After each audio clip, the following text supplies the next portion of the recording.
like I said, I swear to you, if I didn't have to do this video, big up to everyone. Welcome to the stream. Welcome back to the Blue Lounge. Do you know what? It's been a minute. Every time I stream, I like to take a week off. I'm working too hard. Listen, lads, I do apologize for the lack of content. It's just I've been a little bit busy. My green screen is moving. Sorry, lads. Let me make this. Is that better? Oops.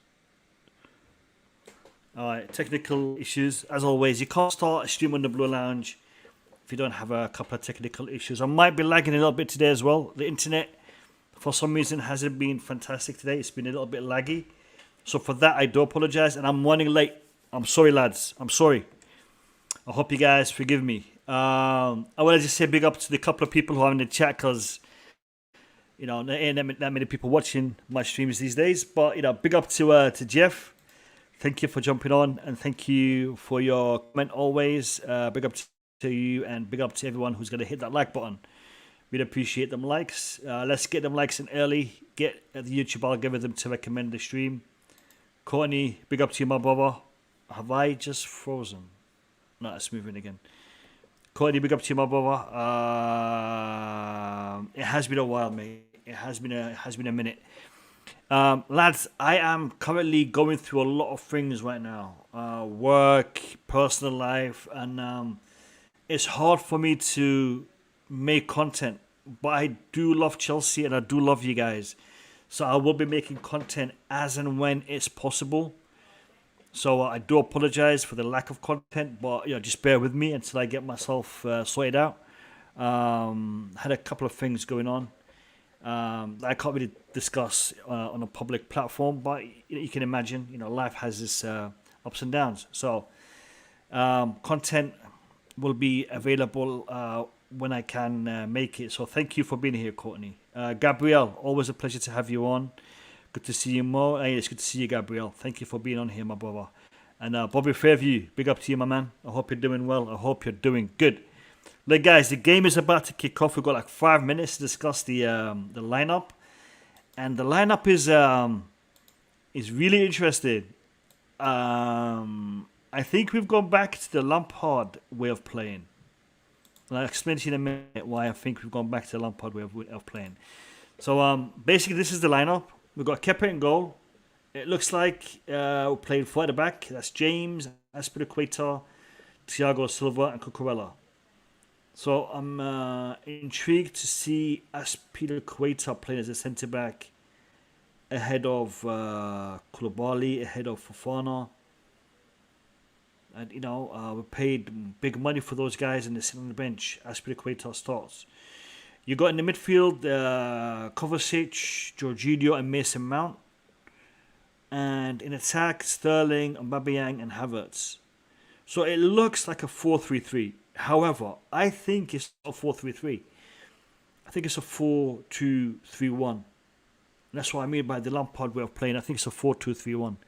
I think we're going to see Kovacic and Jorginho in the holding midfield position with Mason Mount, Sterling, and Havertz ahead of them, and Aubameyang, the lone striker. That's what I think. Could be wrong, but that's what I think. Big up Wally Waldo. Good to see you, my man. Good to see you, my man. Listen, guys in the chat, what do you think the formation is going to be? Let me know. Do you think it's going to be a 4-2-3-1? A 4-3-3? Potentially a 4-2-2-2? A lot of twos.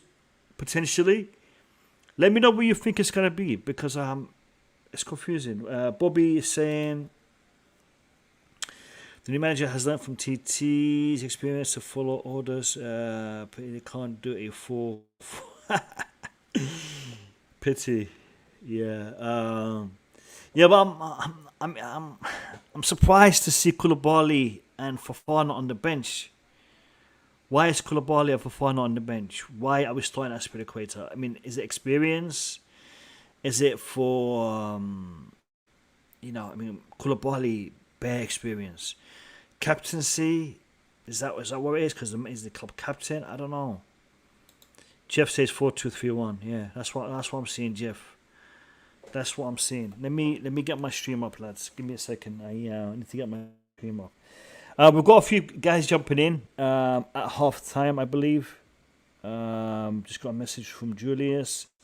Same here, bro. I'll be jumping in at 2:50. That's 2:50 his time.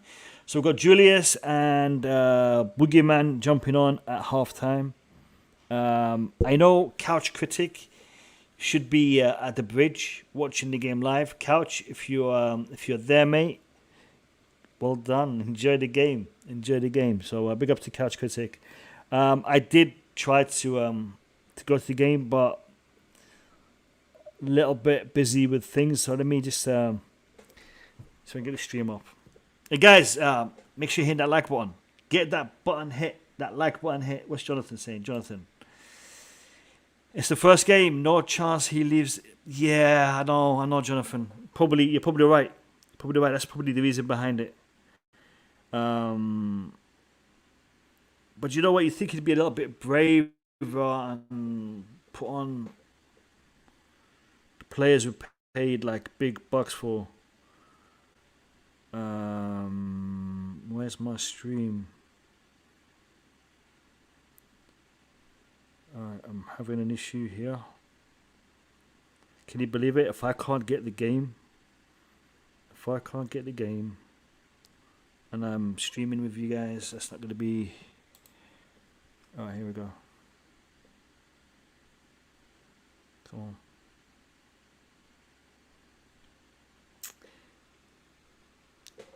Last predictions. I want to see your predictions in the chat.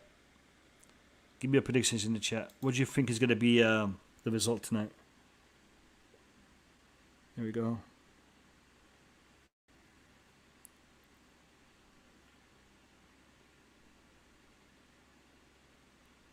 The stream. I want to see your predictions in the chat, people. And again, I'm sorry. It's just I'm having... You know what? Whenever I try to stream a game, watch along, I always get these technical issues. Always. And then when I do get the stream, I'm like lagging behind everybody else. Courtney says 2-2. Guys, am I lagging? Is the stream lagging or is it good? Let me know if the stream is lagging or if it's good.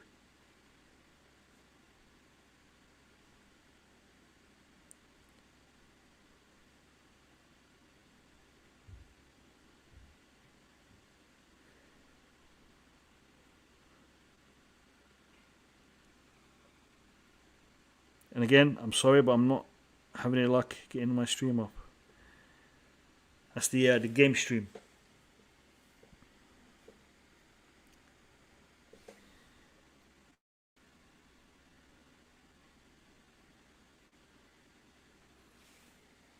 It's lagging, huh? Is it lagging badly, Courtney? Is it lagging badly? Yeah, it looks like it's lagging quite badly. Hold on, let me see if I can try and fix that.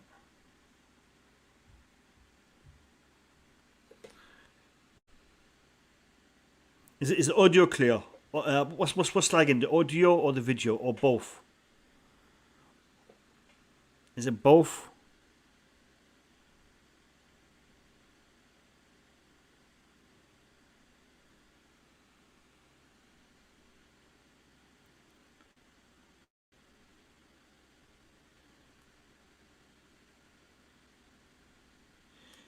For some reason, my stream is showing me Real Madrid, Leipzig, rather than Salzburg, Chelsea, Salzburg. What is going on? This is really bad. Video's lagging, audio's great. Alright. At least one thing is working. Sorry, people. Really, really bad internet connection today.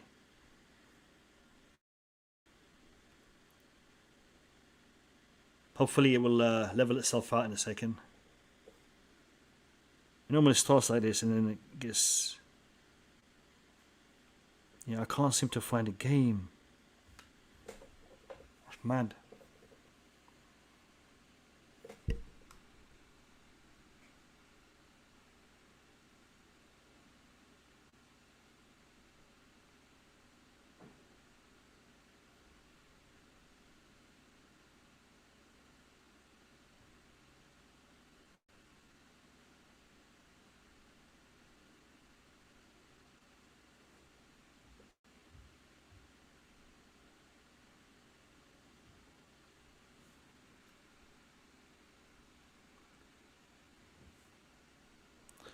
Guys, I'm sorry, just bear with me a second. I'm trying to fix this.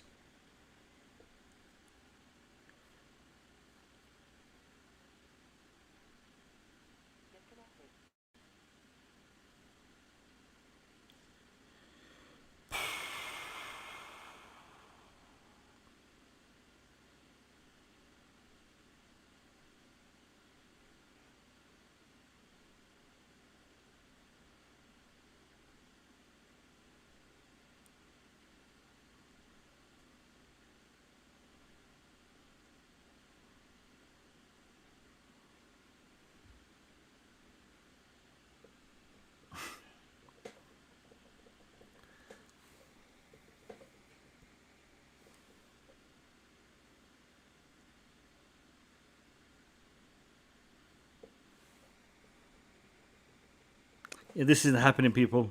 I'm gonna have to cancel the watch along if I can't get the stream to work.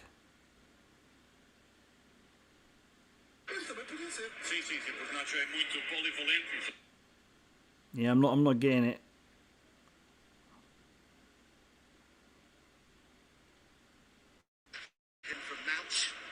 Oh, here we go.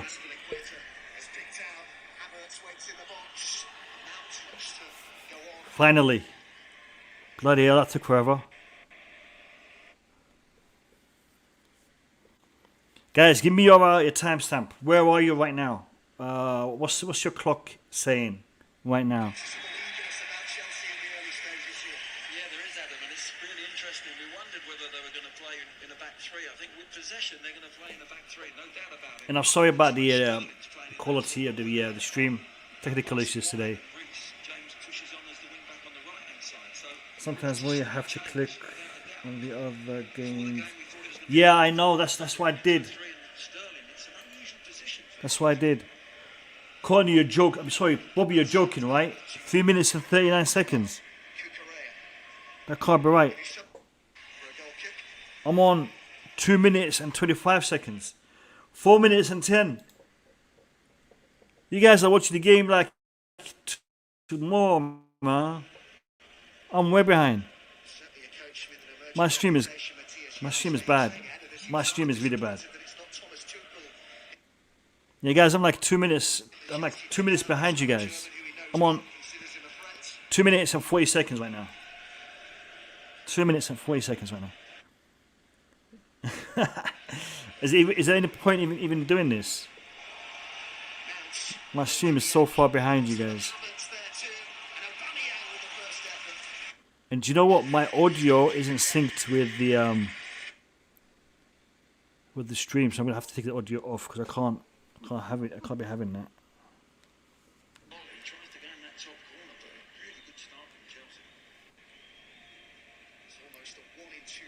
Oh, that was a chance. Havertz, man, Havertz, you flopped it.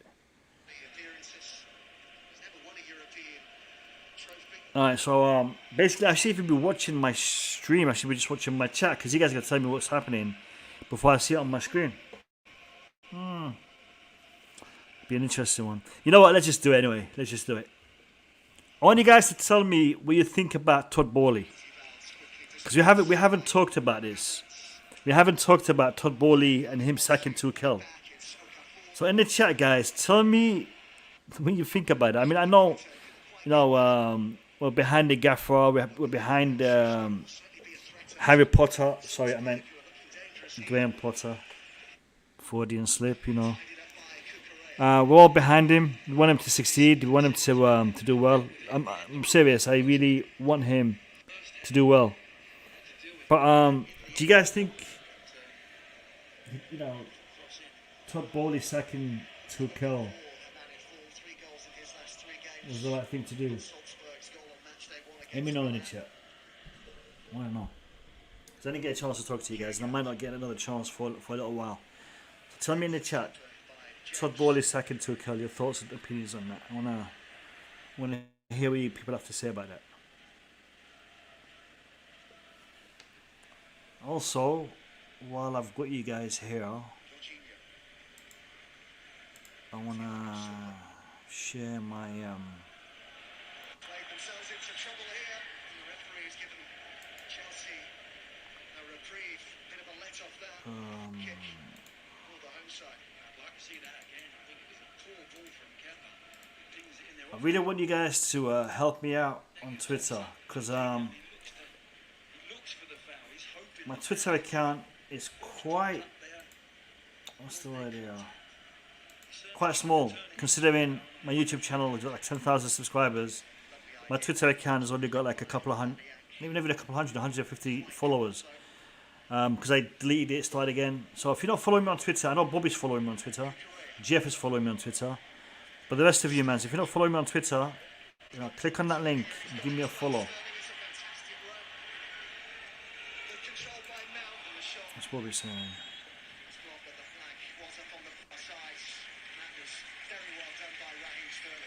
Bobby saying, I remember commenting on your on this channel that Bowley talking about using data was a red flag. To me, it was a guy who knew nothing of the sport, but arriving as a know-it-all. Well, it's playing. Yeah, Bobby, I remember you saying something like that. It was during the actual takeover period. I remember you actually saying something like that. And I was for that. I was really for that. I was really for Todd Bowley being a numbers man. And now I'm not really so sure about that. And he's talking about sharing data between the academy and the first team, and trying to be more efficient in the way we do business. But it's not a business alone that we're in right now. It's a sports franchise, so I'm a little bit worried. To be honest, I'm a little bit worried. And I think he's made some questionable decisions with the sacking of Tuchel, with the way he's handled some of the transfers. Questionable decisions.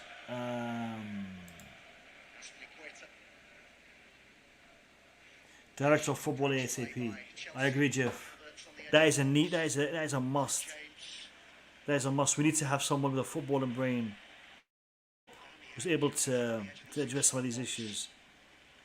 Definitely agree with you on that. The position of some of the All-Star games and shit. Yeah, I think that's just making too much out of nothing, really.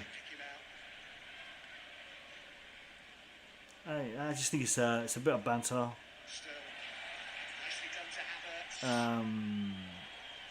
But yeah, it's more of the American way of doing things, I guess. Chelsea are pressing quite well here. Bowley is not taking his time to understand the new club and the culture before making radical changes. Yeah, I see that. I see that a lot.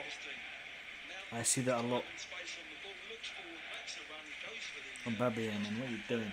I see that a lot, Bobby. I agree with you, 100%. 100%. He's a businessman and will find a way of making money and do what businessman does. But you know what? If you're trying to make money, there's better ways of doing it. Because they will make money in the long term, in the long run. But it's not about quick turnovers. It's not about putting money in and trying to recuperate profit straight away. That's not what it's about in this business. But yeah, no, great feedback by Bobby, Jeff, and Courtney. Fantastic feedback. Thank you guys. 25 likes. Come on, man. Push them likes up. Push them likes up, people. Let me put on a banner. Hold on. Should I put some music in the background? Put some music in the background. Just shows you the asset of Cucurella playing as a left-sided centre-back, but he has got that option. Put a bit of music in the background. Let's put a score team. So Chelsea.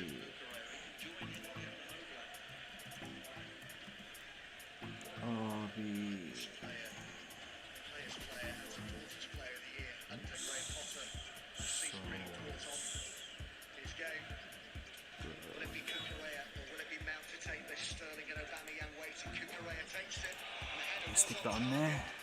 Have I spelled it alright? I hope I spelled it alright. Like the stream, people. Like the stream. What do you guys think so far? Graham Potter. 4-2-3-1 setup. My stream is keeping. Keeps on freezing, man. It's like I'm not.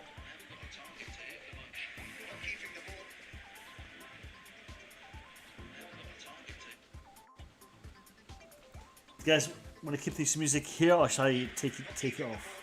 What do you guys think? Do you want the music in the background? I'll change the tune. A bit more relaxing tune.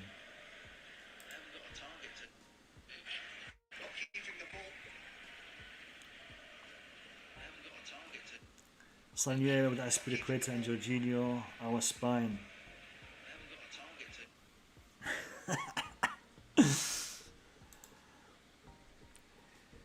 Yeah, Bobby.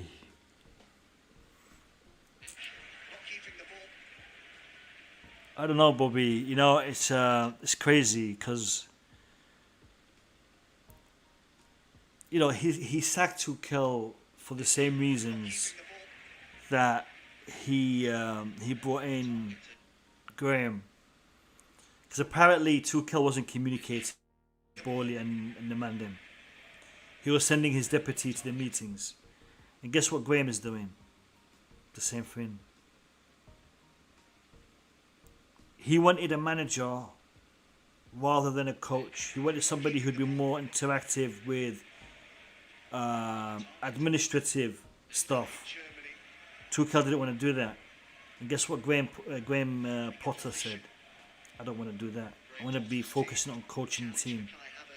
So he brought in a person to replace a person with a similar understanding to the job role as the previous person. Do you get me? I don't know why they've done that. I don't know why they've done that. So for being so negative, man, we've been. You're not being negative, Bobby. I think you're being realistic. You know, I'm seeing what you're seeing. I'm feeling what you're feeling. So I'm in the same boat as you, brother. I'm in the same boat as you. I want to be feeling differently. I want to be, enthusiastic about this. I want to be energetic and get the right, the positive vibes. But I'm not. Unfortunately, I'm not. And I haven't seen nothing in the first 15 minutes of this half to tell me that Graham Potter is anything. I don't know. I mean, managers bounce, new managers bounce, or whatever. This is RB Salzburg we're playing against. I'm not seeing nothing major, nothing special about our team. We'll end up winning 5-0, but we'll see.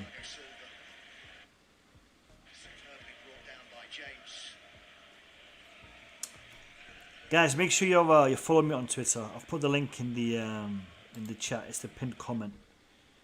So make sure you're following that.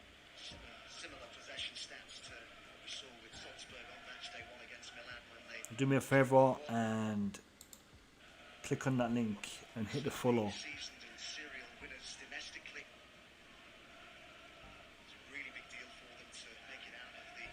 stage last season. 15 minutes of the first half gone. Havertz and Aubameyang waiting. We're creating chances. We're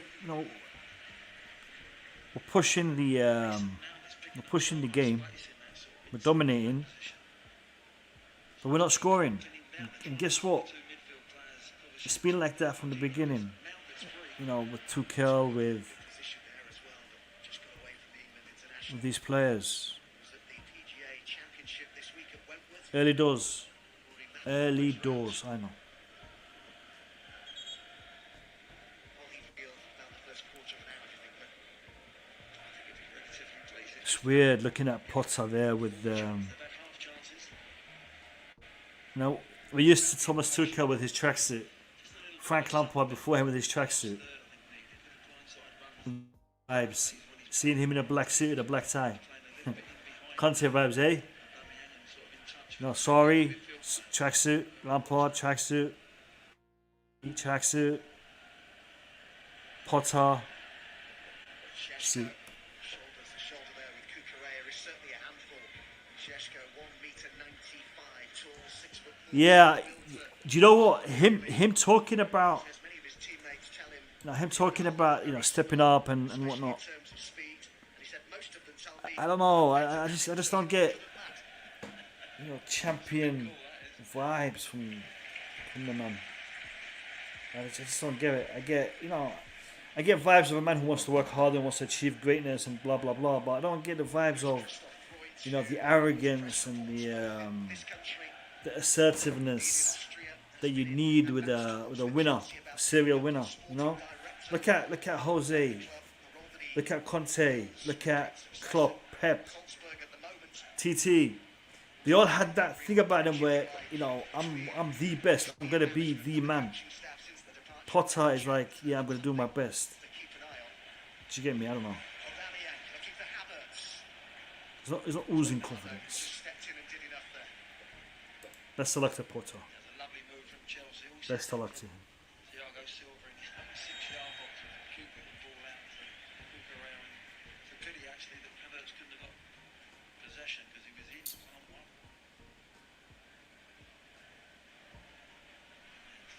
Bars it straight Do you know what? I might stick the link in the chat if anybody wants to jump on and give me their thoughts and opinions about the game. Kepa, Just do me a favour. they won. Made an appearance. Do me a favour. If you do click on the link, you gotta switch on your camera so I see who you are before I stick you on. Still struggling with the knee problem. Havertz Link is in the chat. here to find Reece James. Oops. Can he find a telling cross? Kjærgaard comes to close him down. Hoisted up So a if you wanna jump on, and it's Raheem Sterling. Can he find the room for the shots? the jump on link is there. The jump on link is there. You don't have to have the camera on when you're in the chat, when you're in the on the screen, but I need to see who you are before I put you on in the back area. So link is there. Courtney says it's too early. Courtney, I know it's too early. That's why I'm getting it in there early, innit? Saying it early. Turns out to be right. Everyone's gonna say he called it out. He was right. Turns out to be wrong. I'd be like, nah, it was too early, innit? It's too early, you get me? But yeah, no, I want to be proven wrong. I want to be proven wrong. I want to see Potter do a madness and win the Champions League, the Premier League, the FA Cup, the Carabao Cup, the World Club Cup, win everything. Salzburg get the free kick. I want to see him do that. So let's see if he can. Shut there, and I think Sterling gives him one. Do you know what? Tuchel wasn't all that great when it came to domestic trophies. Maybe Potter will Kjærgaard. change that. Being an Englishman, knowing about the Premier League, the FA Cup, and all that kind of good stuff. Maybe he can change that. Just gets a whack there, and unintentional Aspilicueta. whack across your face there, just with the left hand. Yeah, no, he smacked him in the face. He smacked him in the face. He's putting himself about though, isn't he, Benjamin Šeško?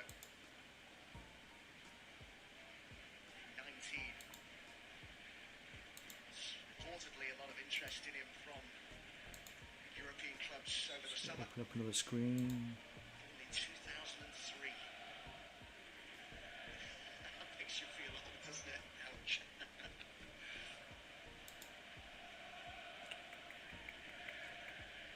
Just interesting watching Sterling playing in this role. I wonder how happy he is, really. He's stuck out here on the left-hand side. He's away from all the play. It's an unusual position to play as a wing. I need you guys to be smashing that like button. Possession against you. I need you guys to be sharing the stream. Maybe because you're going to have the I need you guys to be subscribing. possession, you're going to have plenty of the ball. It's going to work out okay tonight. But interesting. It's a long-term. Question. Based on Tuchel's track record, do you think he could have... 1 second. Do you think he could have turned things around? Good question, Courtney. Good question. Do you know what? I was a big critic of some of the decisions Tuchel made and was making. Come on, Sterling. Come on, Sterling. Here we go.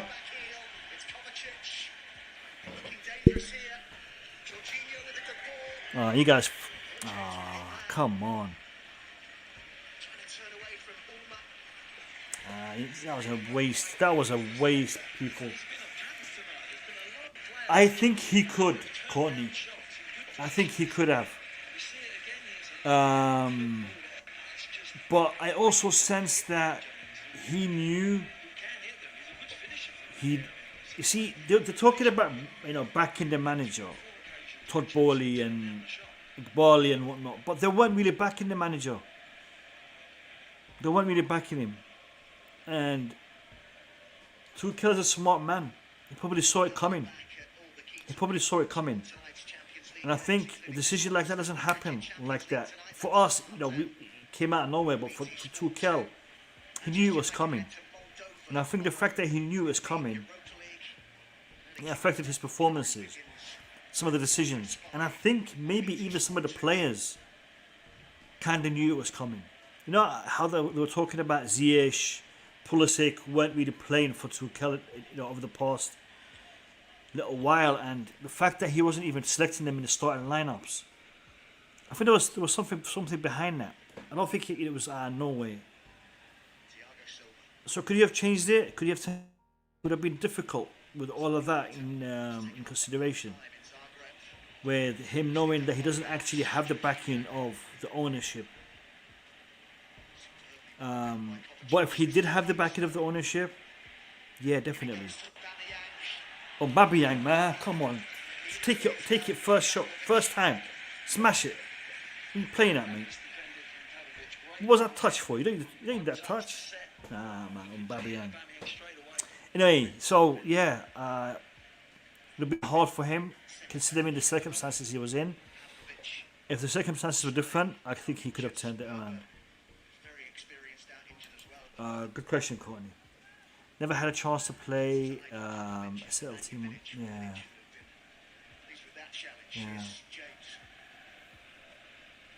Yeah, injuries, suspensions, problems. It was always there, wasn't it? It was always there. Unfortunately. COVID last season. Reece James, Chilwell out. Kante, yeah. And I think we bought a lot of hype players. Who didn't really deliver for Tuchel. I include 2 in that list, 3 in that list. One is no longer with us. Timo Werner, for me, hype. Hakim Ziyech, love the man. Again, a lot of hype. Kai Havertz, bare hype.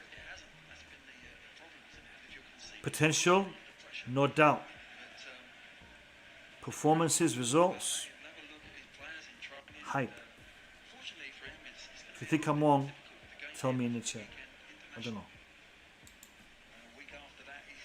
I'm liking this music in the background here. Nice and relaxing. Oh, my back hurts. I need to get a better chair. 25 minutes. Nothing to write home about.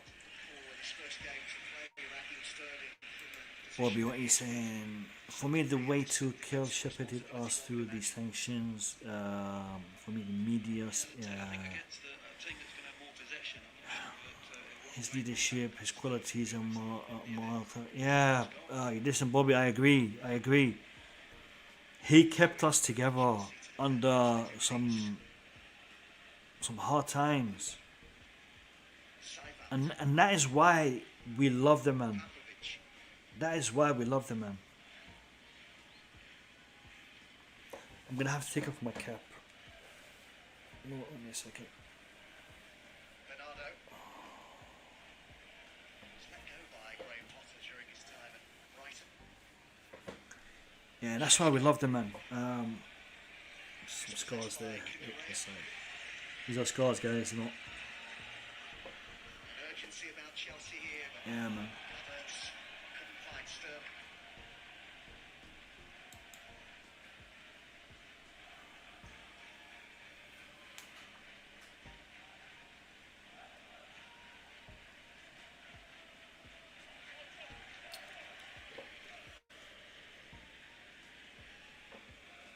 Jorginho was saying that Graham Potter had asked the players what they feel comfortable with, so Some of you guys probably haven't seen me without my hat before, right? that this lineup, this shape would have been picked. Reveal. Having had those conversations with the players taking their views on board, Sheshko moves to the edge of the box.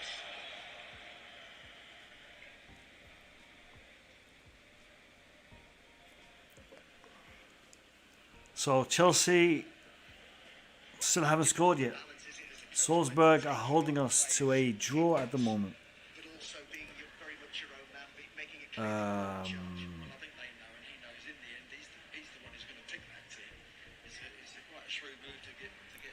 I'm not so sure I'm liking the lineup here. The formation is just. They'll choose the system that suits them.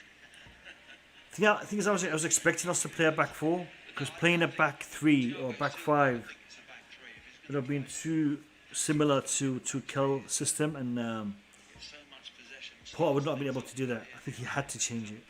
not so sure with his age now. He's So- playing in a back four. That's a slight problem that Graham's got if he wants to play in.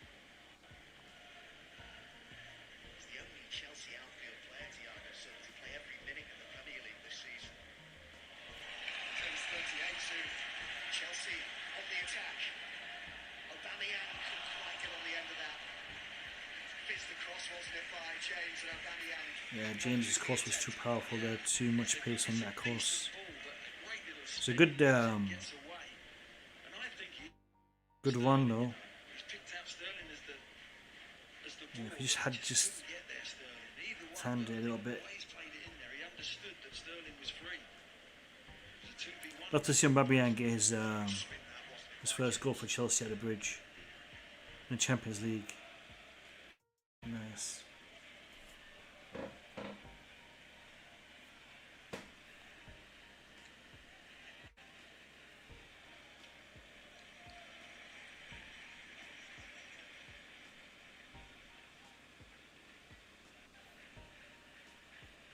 No doubt been pleased to see Graham Potter come through the door. Cucurella, almost half an hour gone. Pleased him greatly that restricted Chelsea, I think it's probably fair to say, in front of goal.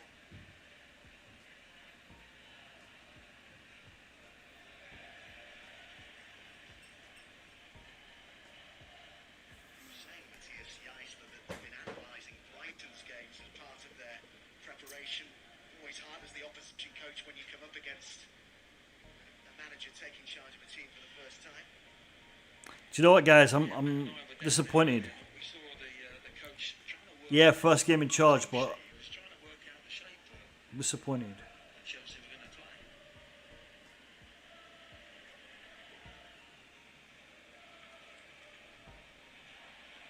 Great touch from Cucurella. But you know what? It's the second half where managers really shine, right? They'll make some changes, they'll make some alterations to the team, to the system, and hopefully, you know, the game will change. But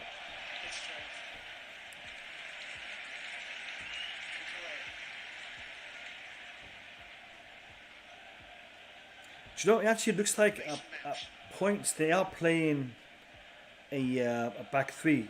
Looks like Correa, Thiago Silva, and Aspilicueta are in a back three.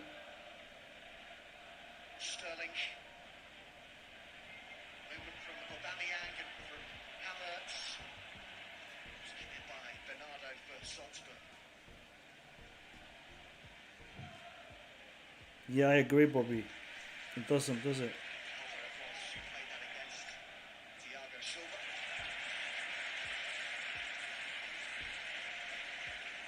Jorginho. They actually look like they're a bit pissed. Side out. It's like they're not happy, you know. Down by Why did he sack to kill? Why? Who's this Potter dude? Dunno. Nice take, wasn't it, from Cheshire? Correa drags him back, but he took the ball offline. Good play from him there.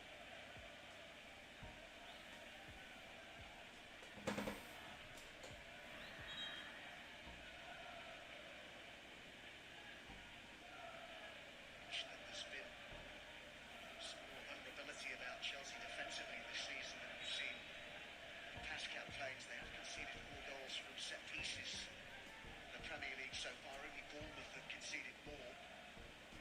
It's a high line here. Sent in by Seibold. It's really that from a Salzburg perspective. They'll keep it going though. It's Bernardo who did really well to chase what looked like a lost cause Back in one sec, guys. Back in one sec. on this near side.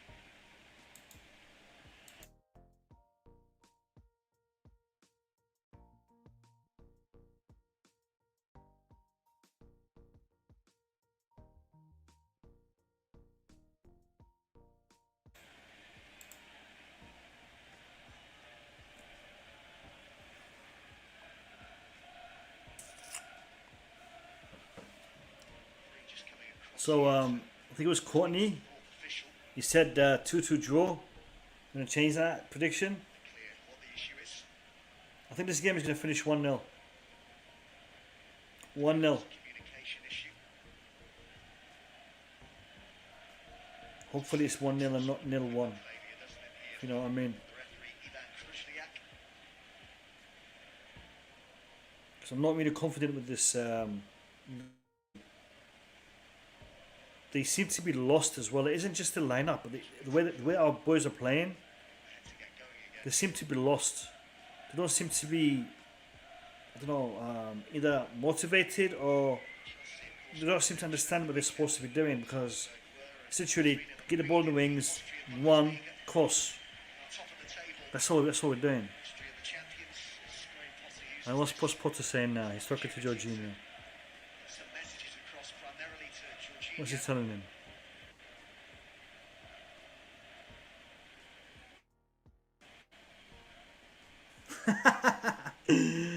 For real, Bobby. For real, yeah, they do, you know. There seems to be some sort of equipment thing They they're do. trying to sort out here, which is will lead to this break in play.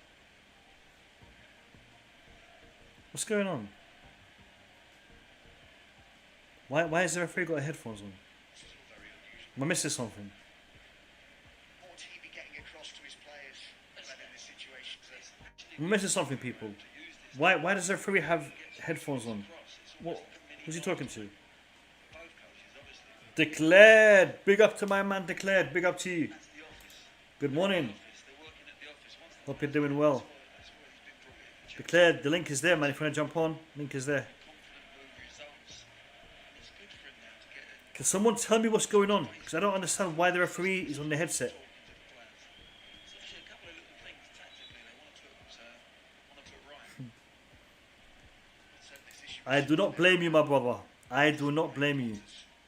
It's like watching an episode of Harry Potter. Ninth tier. Not very entertaining. With Leeds Carnegie. He's had a chance in his early 30s to go to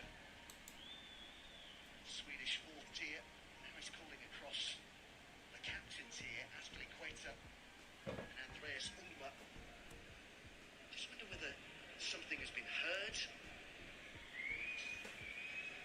Trying Has there been like a racial abuse or something?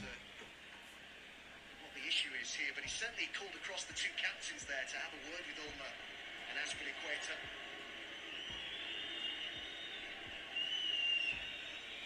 Guys, in the chat, tell me what's going on. I haven't got a clue what's going on.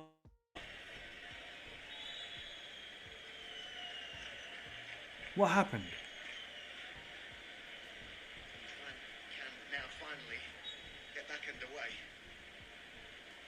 3.5-minute delay to add on at the end of the first half. I don't get that. I think the referee earpiece stopped working. He won't have helped the players' rhythm. Do you know what, Jeff? I think something must have been said, like a slur or something, and the referee wanted to go back and check it out. And Take a shot, I think. I don't know, because for them to do that, it's like it's something drastic. Chosen to take that shot. Looks like they has no communication. Maybe. Delic with the throw-in. He wants him to hurry up. Well, we'll see. We'll see. Havertz, Probably find out by half time. volley forward by Jorginho. Just too much on it for Raheem Sterling. But yeah, declared, man. Good to have you on the stream. It's been a boring game, man. Volley pass. It's been a boring game. I mean, players are playing in their positions, but what's the point? It's a boring game. 4-2-3-1 to set up by the looks of things. Iman, big up to my man. Iman, welcome. With a new couch, we are still playing absolutely nonsense. You know, listen. There isn't any change. There isn't any change, is there? Normally, a new manager, you get that bounce. The players are trying to impress. Players can't be bothered. They literally can't be bothered. Oh man, if we don't win this game, I'm not gonna say questions are gonna be asked, but it isn't gonna look nice, is it? Not for Graham or for Todd Bowley.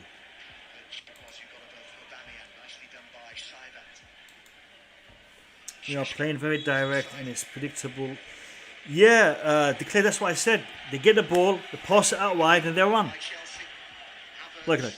Out wide, 1-2, and they run. That's it.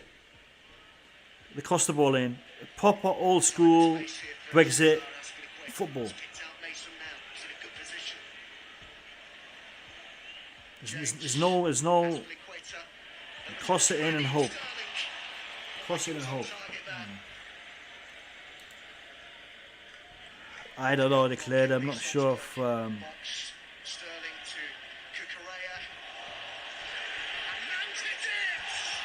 Cucurella. Mason Mount. Mason Mount. Come on, man. Let me see that again. Let me see that again. Do you know what? That was a good shot, but it kind of just curved out wide at the last minute. Had a bit of too much spin on it. Had he pushed through the ball rather than cut it, it'd have been a good attempt. Yeah, but you know, that was what it is. It was a good try. Good try.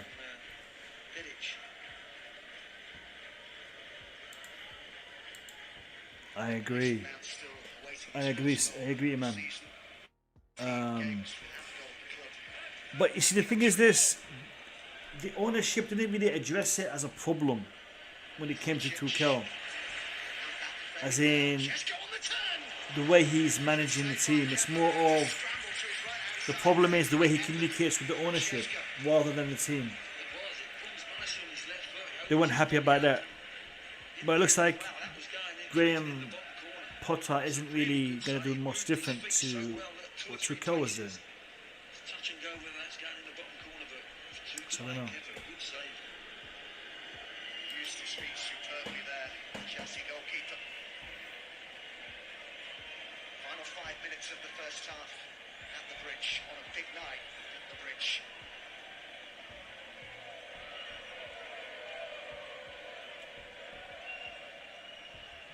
Short with plenty in the box. Kepa hasn't really been tested all that much, so that's a good sign. A couple of good saves, but nothing really major. His 15th season now with Salzburg.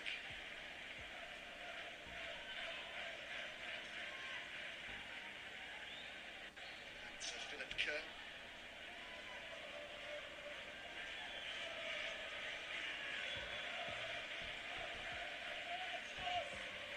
Headed by Sheshka.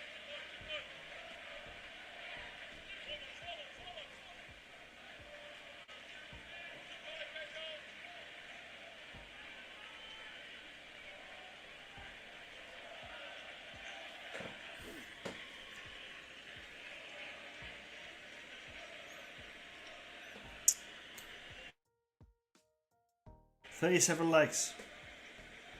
Come on, people. Seibelt. Let's get them likes up, people. If you're in the stream and you haven't liked it yet, do me that favor of hitting that like button. I'd really appreciate it.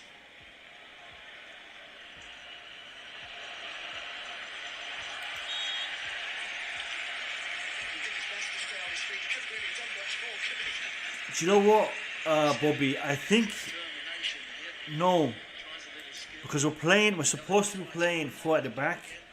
So Cucurella, in theory, is a left back. However, he's not actually playing as a left back. He's more like a left centre back.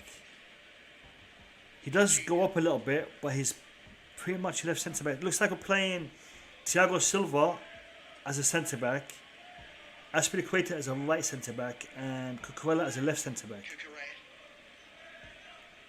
It actually looks like Sterling might be playing as a left wing back.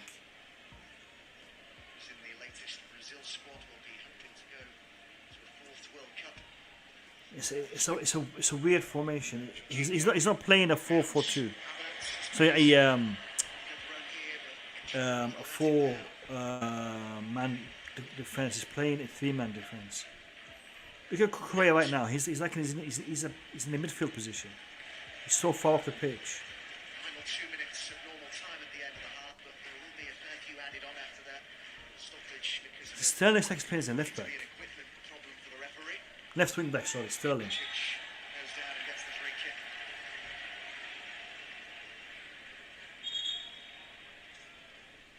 Yeah, it's a weird one.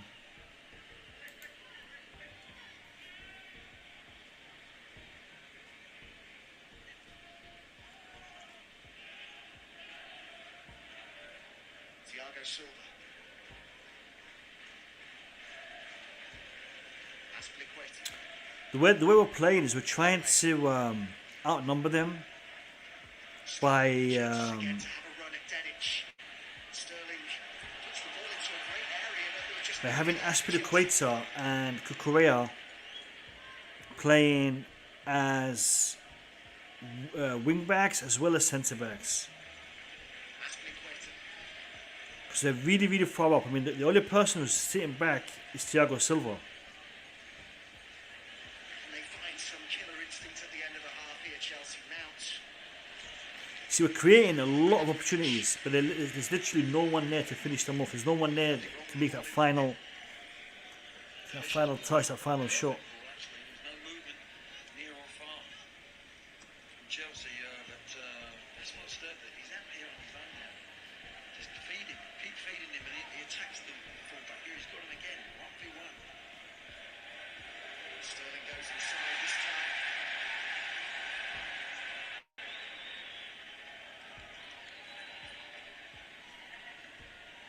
Just a reminder that the Europa Conference League begins tomorrow.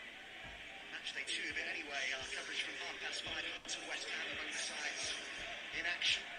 Got a big box office fight to look forward to as well, haven't we? Joyce against Parker should be the crack of that on the 24th of September.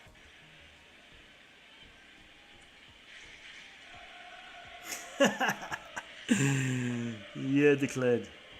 Yeah. Jorginho. Yeah, we said that earlier on in the stream. Maybe hasn't been enough of that in the first half. Sterling. Saival got it clear. Jorginho. Decided not to use James, who made a run to the edge of the box. Aspilicueta. Jorginho. See, I get it. I mean, I see what Potter's done. He's made it very, very dynamic.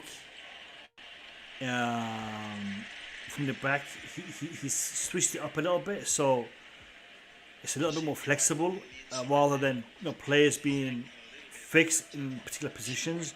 He's given Aspilicueta and Cucurella the freedom to move forward, as well as to maintain their defensive duties, but still there's no end product. And Raheem Sterling is literally being told to stay out wide the whole game. Raheem Sterling isn't moving in. He's very, very, what's the word? He's very, very wide in his positioning in this game.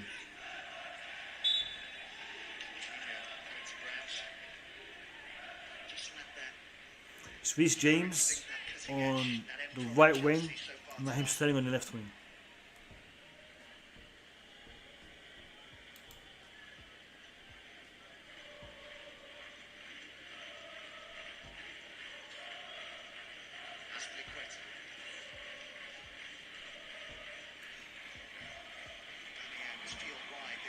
Yeah, I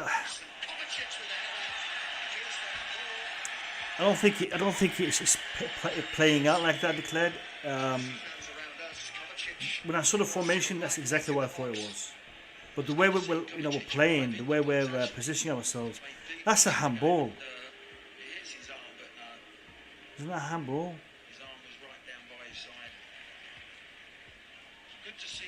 Yeah, so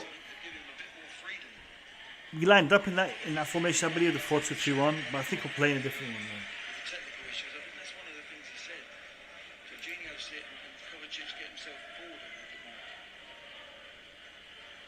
Yeah.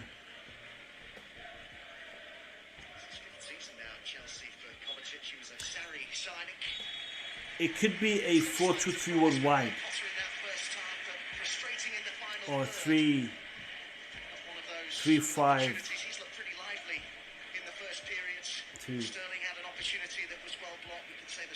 Yeah, 3-5-2. That's all playing 3-5-2.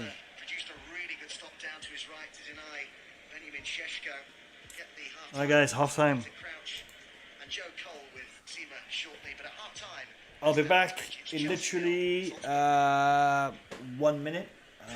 Just gonna take a quick break. I'll be right back. This program is brought to you by FedEx, UEFA Champions League official sponsor. Let's watch this. I'll be back in. Let me put this banner up. Be right back. And here we go.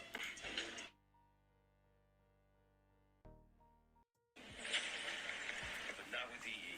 With Stay Connected data, you can keep using essential apps like WhatsApp and Maps, even when you've run out.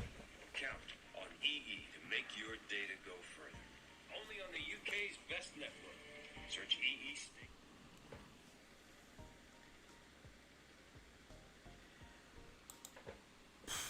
Alright, we're back. We are back. Let's have a look. Guys, I'm not happy. I'm not happy with the game so far. Tell me, what you guys think? Chelsea 0, Salzburg 0. Nothing to write home about. Graham Potter, his formation, he's playing a similar formation TT was playing. He's got a 3-man defense. He's chosen different players. He's put on Aspilicueta and Cucurella as left centre back, right centre back. He's benched Fofana, who we paid bucks for. He's benched Koulibaly, who we paid bucks for, to give the defence a little bit more of a fluid system. Is it working? To a certain degree, yes. It looks like Reece James is a right winger or right mid, and it looks like Sterling is a left mid rather than wing backs and right backs. Right wing back. Mason Mount, Havertz, and Aubameyang are pushing the attack. You got Jorginho holding back, Kovacic playing a more advanced role in midfield. We are attacking, we are pressing, but I'm not seeing a lot in regards to final third, finishing, shooting. Mason Mount had a couple of good attempts. Havertz fumbled a couple. So did Sterling. So did Kovacic. Everyone had a chance. Everyone had a chance, but they all seem to have kind of messed it up.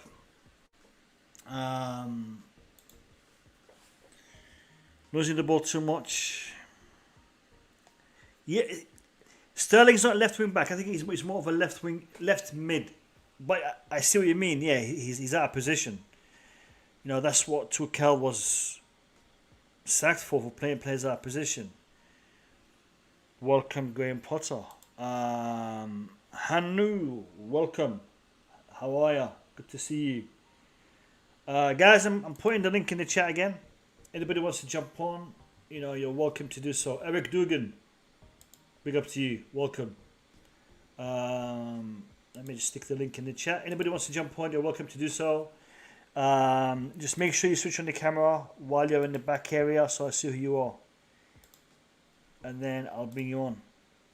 This is the link. Click on it and you're welcome to jump on. I'm going to listen to what Joe Cole has to say. I don't know if you guys can hear it. Can you guys hear it in the background? Joe Cole? Are you hearing it? If you're hearing it, let me know in the chat. Which is where a fullback hasn't got. It's not a left wing back crash, it's a left forward, isn't it? Yes, I think you can't pigeonhole. There's three at the back, obviously, and you'd say on paper. Raheem Sterling was made to play out wide that whole half. I think we did not utilise Raheem Sterling well in this game. Fantastic. Thank you, Courtney. Well, he's a professional. I think initially he would have been left wing back, but once the system and the way of playing, the methodology explained to him, he's going to get so many opportunities. Look at the space he's got there. Yeah. This is a fantastic connection. This should have been a goal. Great block. Yeah, he has been playing. He has been playing as a left wing back. Cheers, Jeff. Cheers, Bobby. Get him one-on-one and, little touch pass to get crosses in. He can come inside and get shots in. So I think he could really suit him. I think he's got a good relationship. See, I kind of like it. We saw the team in the first few minutes. What he's done with Cucurella and Sterling. A world apart from what we saw against Dinamo. But I think he can do that better with Cucurella and Ben Chilwell. Lack of cutting edge stands out. I'd rather see Sterling up front rather than so far out wide. I want to see him inverted in attack. So maybe play Cucurella as a left centre back and play Ben Chilwell as a left wing back, or vice versa. So they can do the overlapping ones, which is what it looks like he's trying to do. Otherwise, play for Fofana and Koulibaly. But if that's your intention, then well done. Kepa had a good save there towards the end of the game. He's sorted his feet out really well there, but they've got some threats, and Chelsea do have to be careful. Don't underestimate them because they're a young side, aren't they? And Do you guys think we've got this game? We're going to win this game? He stepped in actually late. What do you guys think? It's going to be a tough one because Salzburg are on mugs, right? Chelsea and the players knowing their roles, it feels like they have a bit more of a grasp on this game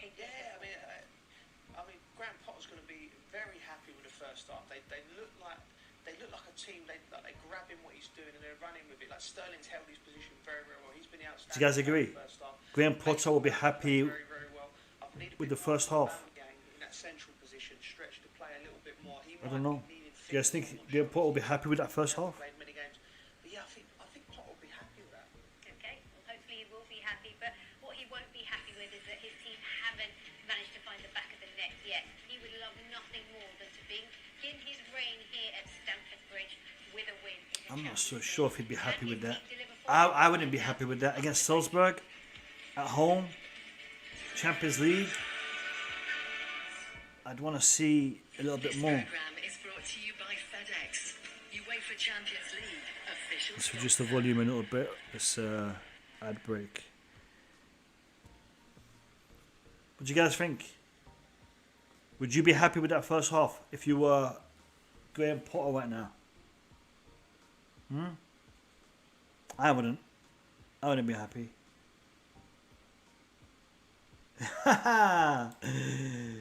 Yeah, but is that what the standard is right now? I don't know, man. Look, Bobby's saying the same thing. I don't know. Is that the standard? Really? Come on. It might be. It might be, you know. And if it is that why we sacked Thomas Tuchel? So our aspirations can be we don't concede against Salzburg in the Champions League group stage, second round, second game. You know what? I was watching a stream a couple of weeks back. Actually, no, it wasn't a couple of weeks back. So it was literally the day that they announced the sacking of Tuchel. On the day they announced the sacking of Tuchel, and I said, whoever comes in will be a downgrade. I was wrong. I don't think.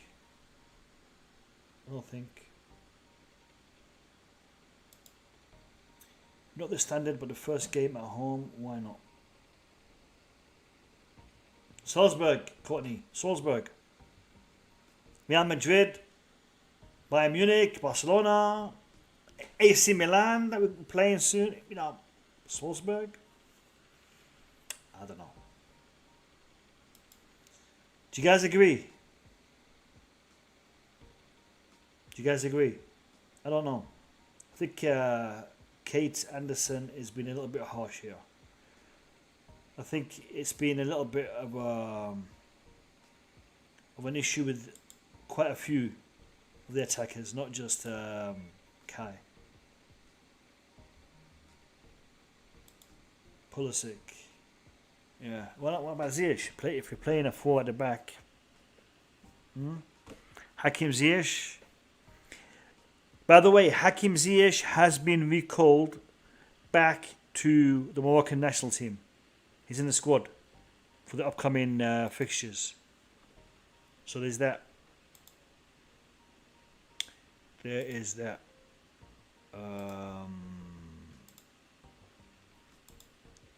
Guys, do me a favor.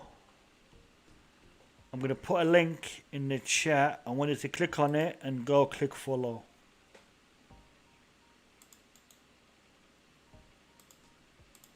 So click on this link and hit the follow button. If you're liking my stream, hit the follow button on that link. Potter don't even know what the team. Hey, Courtney. I don't know, man. I think we've been too harsh. Yeah. Limitless, where you been, man? Long time. What do we expect? We have the same players expecting different results. Not happening. We changed the manager, Limitless. And we changed some of the players. We've got Zakaria on the bench. Koulibaly on the bench. Fofana on the bench. couple of others on the bench. So yeah, looks like today's stream will be only me. No one's jumping on. You guys are all shy, aren't you? You guys are all shy. Second half is about to start. They've made a change. Some guy called Lucas is coming on. Well, let's find out and let's see how the second half unfolds in the company of Denmark and Adam Salzburg. We do, Katie. We do have big issues up front. You're right. You're spot on. 19-year-old for another care guard has gone off, and it's Luca who's come on to replace him. 19-year-old, as I say, French under-19 international. He's the most expensive signing in the history of Austrian football at just under £12 million. So it'll be interesting to see. Alright, second half is about to kick off. Opening night doesn't yet have a goal. Lack that bit of killer instinct. There have been signs of positives. It's about building. Have you guys all hit the like button?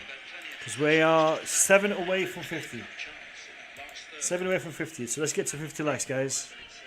If you haven't hit that like button, please hit it. Second half just kicked. I can't see any changes on Chelsea. Chelsea looking to get off the mark in the Champions League. Playing the ball. Start that would be to Graham Potter's Back to the goalkeeper. charge at the club. As Kepa gets it clear. First involvement for Paula Duarte. One thing about Kepa, you don't worry about him when it comes to playing the ball from the back. He's a little bit more controlled than Mendy. Mendy worries the hell out of me when it comes to playing the ball out from the back. Whenever he gets the ball at his feet, shitting bricks.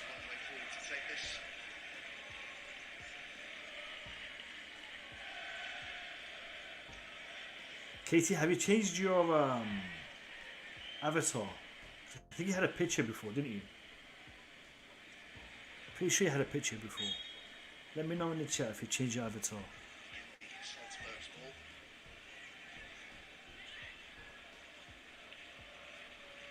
If I'm not mistaken, you're from Ghana, correct?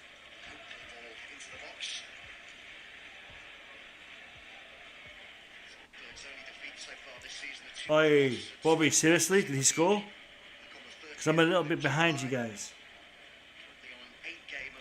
Did he?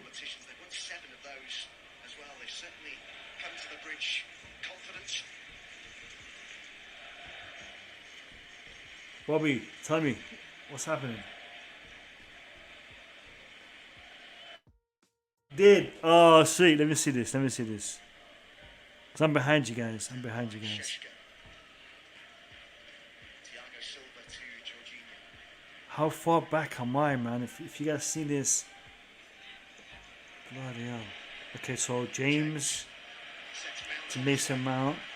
Mason Mount crosses it in. Sterling. Fantastic. Fantastic. Love to see it, mate. Love to see it. Raheem Sterling. Raheem Sterling. Love to fucking see it. Get him, my son. Fantastic. Fantastic. Alright, that's going to change the narrative, eh, lads? Graham Potter.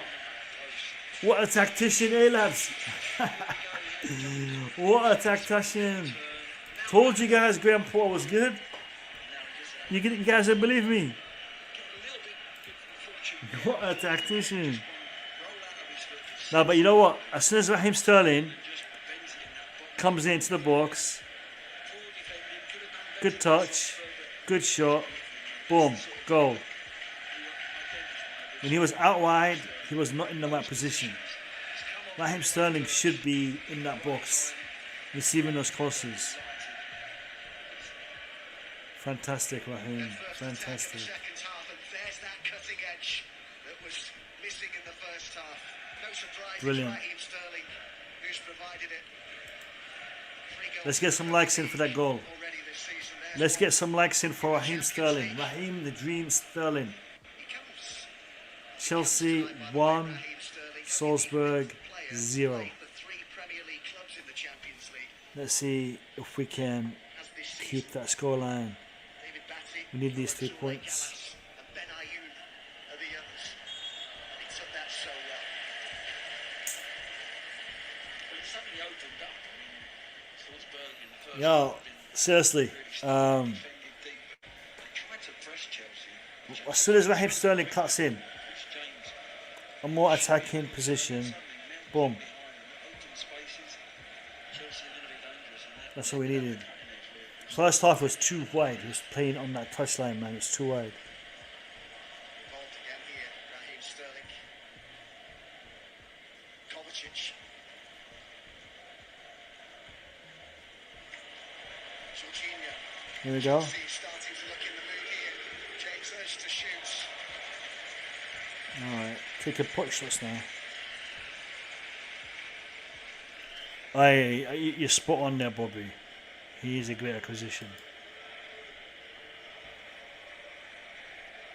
He sets it beautifully for himself there. Yeah, the way he controlled that ball, He sets the ball beautifully so he can wrap his foot it's around beautiful. Beautiful. it, executed.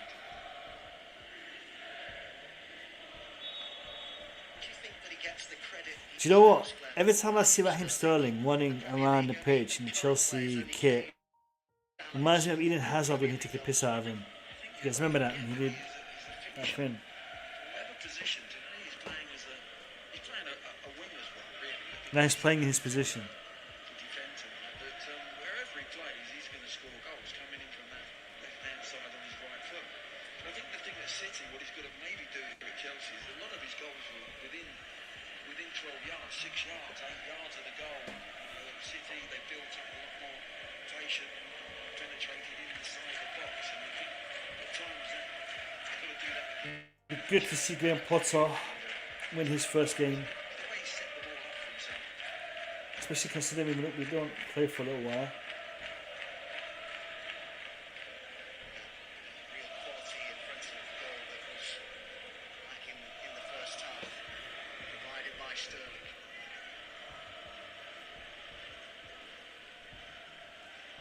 Good ball. Good link-up play by let's say by Havertz and Mount, but got intercepted. Good play by Kovacic. And now Good it's ball up win by Havertz. Kovacic. Havertz pointed where he wanted it and went to the other side instead. Sterling keeps it going. Kovacic is playing the more advanced role.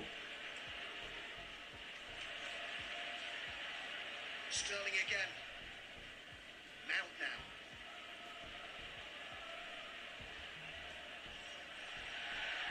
There's a bit more confidence about the way we're playing. Since we got that goal, we see the players are a little bit more confident, a little bit more. It's like they say, a spring in their step. Corner to Wax. Towards Okafor, and now Šeško gets involved. Still Too much space there. We gave him too much space. He showed his strength in the end there. He gets in behind, he's going away from goal, he's ambitious there for the shot from that angle. So they're not going to create.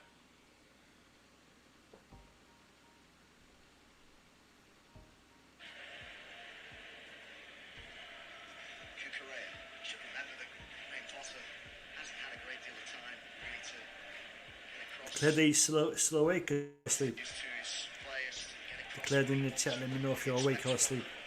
Will take time. Naturally, there will be a level of patience But that goal required. woke you up. Sound like the brief things coming out the club is that he will be given that time to get things right, to build his own team, to put his own stamp on it. My stream is starting to lag a little bit. What's the quality of the picture and the audio, guys? Let me know in the chat. Is the audio and the picture quality good? They've got to imagine that they go through a bad run. That's the key. Are they going to stick with him? Stick by that philosophy?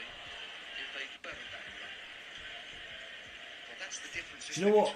Havertz is playing in that 10 position, false 9 position, just behind Aubameyang. They believed in the process there. And that's the position I want to see him play in more often. It's a different animal. I think that's where he naturally performs better, in that position. Different managers they've had. Cheers, Eric. Thank you.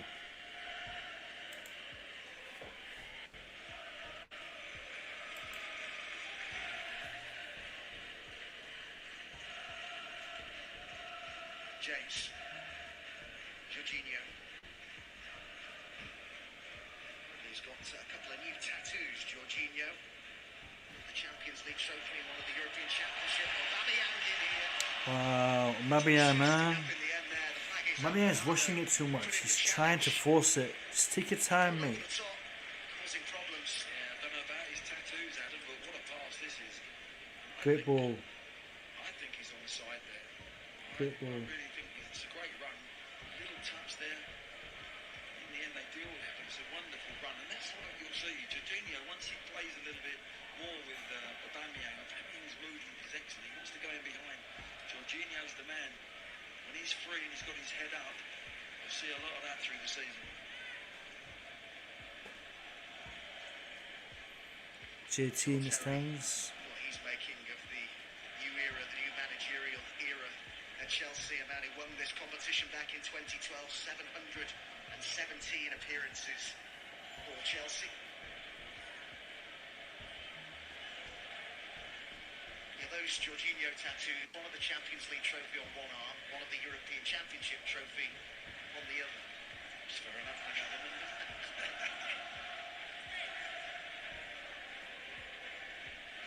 It's interesting the position Raheem Sterling. Graham Potter's allowed him to do this. Look, the ball's down on this side. Look how wide he is. Right on the opposite side of the pitch, and James is trying to pick him out there. He's done it on numerous occasions. Raheem Sterling is out wide, man. Okafor was looking for the run of Sheshko.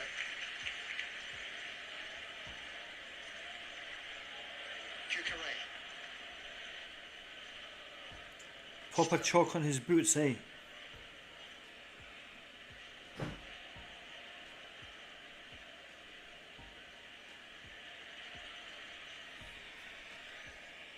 Silva. Pass away. He was brought down having made the pass. Just kept in by Aspilicueta.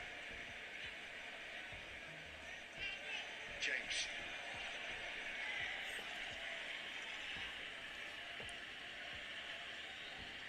Just wondered after they got the first whether Chelsea would really look to build quickly on there, build up a head of steam. That just dropped a little bit the intensity. As long as they keep moving the ball, shifting the ball quickly in the middle third and the back third, they'll be okay. They'll open up this term again now. The game's just beginning to open up. Salzburg's just throwing a few bodies forward from midfield, and there's spaces there.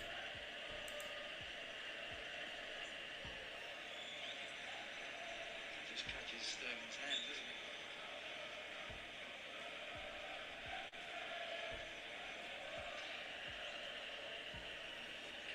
Dortmund scored. To the referee.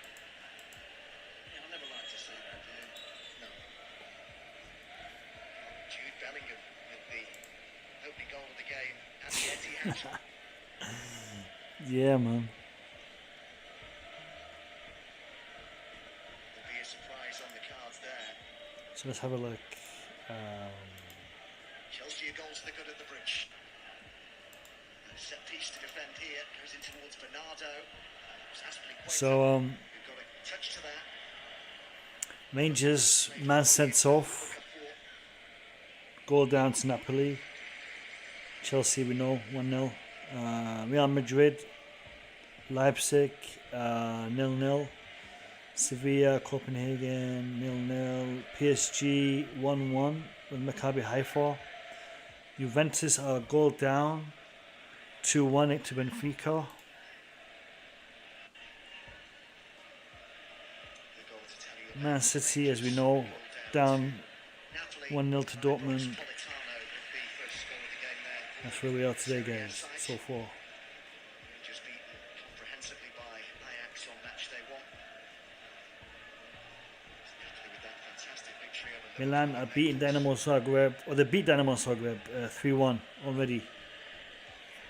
So Liverpool bounced back last night on match day 2. Chelsea as it seeking stands the right same here now, tonight. we are in third place on goal difference with Dynamo Zagreb. As it stands.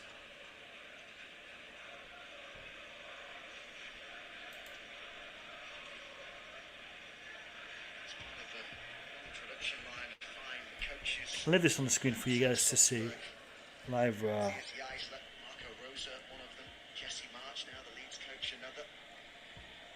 Recruit very well as a club. Here's Kukurea. Sterling. Good ball.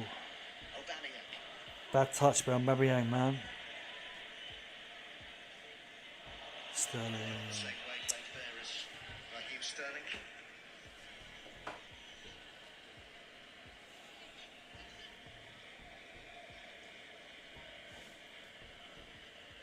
It's on by Šeško. Now Jorginho.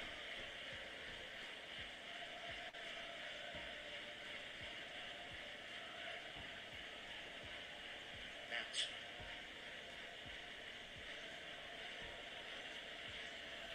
Do you know what? I'm going to take the score off here because you can see it on the screen. Keep it like this. Possession statistics similar to the first half. Axel.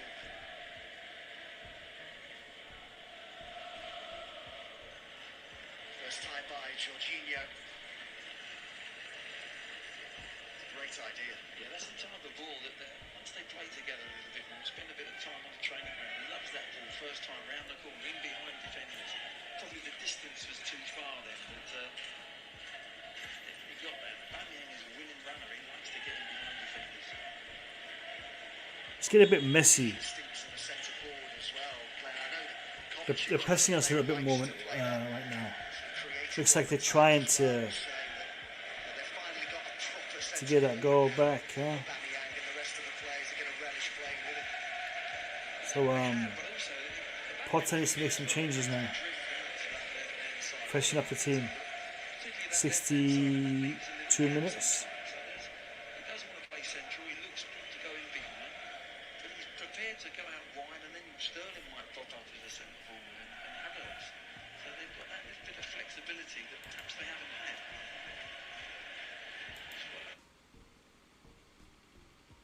Just having that focal point.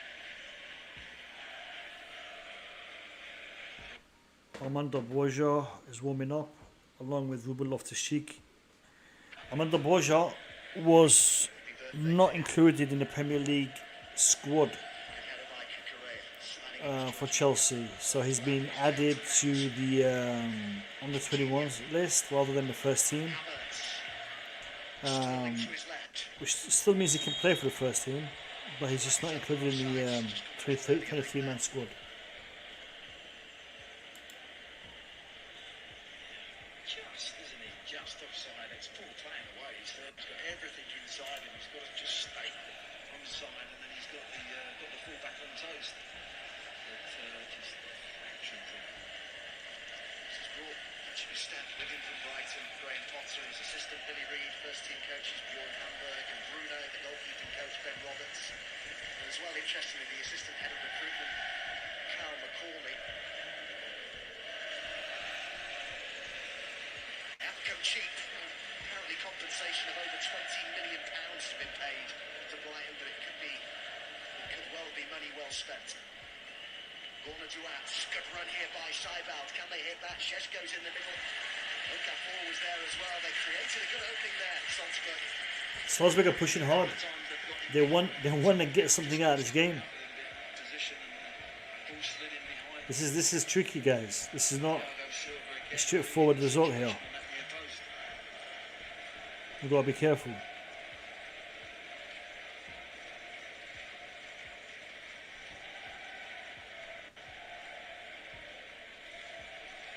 Pavlovic. Chelsea readying a double change. Pavlovic, the big centre half, has done well here.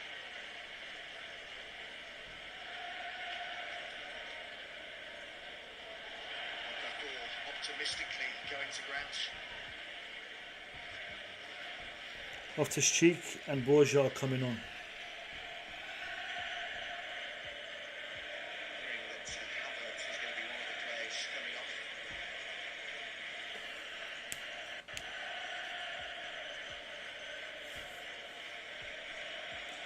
Right, guys, I want to ask you this question. Be as objective and as James.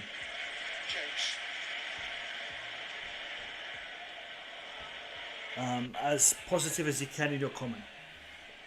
Seriously, how do you rate Kovacic. the performance of our attackers so far? Azpilicueta. Raheem Sterling scored. Tell me about Havertz, Mount, or Aubameyang. How do you rate the performances so far? Havertz, Mount, and Aubameyang. James. Let me hear your feedback in the comments, Havertz. please. And it's so well worked till the end there. Tell me, Havertz, Mount, and Aubameyang. What do you think of the performances so far in this game? In the comments, let me know. Well, here come those changes we've been expecting now. Loftus Cheek So Aubameyang is off, is coming on. Roy coming on into this. It's a bit of change. and so is Havertz. In the chat, let me know how do you rate Havertz and Aubameyang's performances 25 minutes so in this game. to go here. I'll be honest with you, my rating, I'm disappointed in both. Cheek on as well. Aubameyang, you know, his jaw, whatnot, but With the opportunity to I've not been impress impressed. the new head coach here. Let me know in the chat.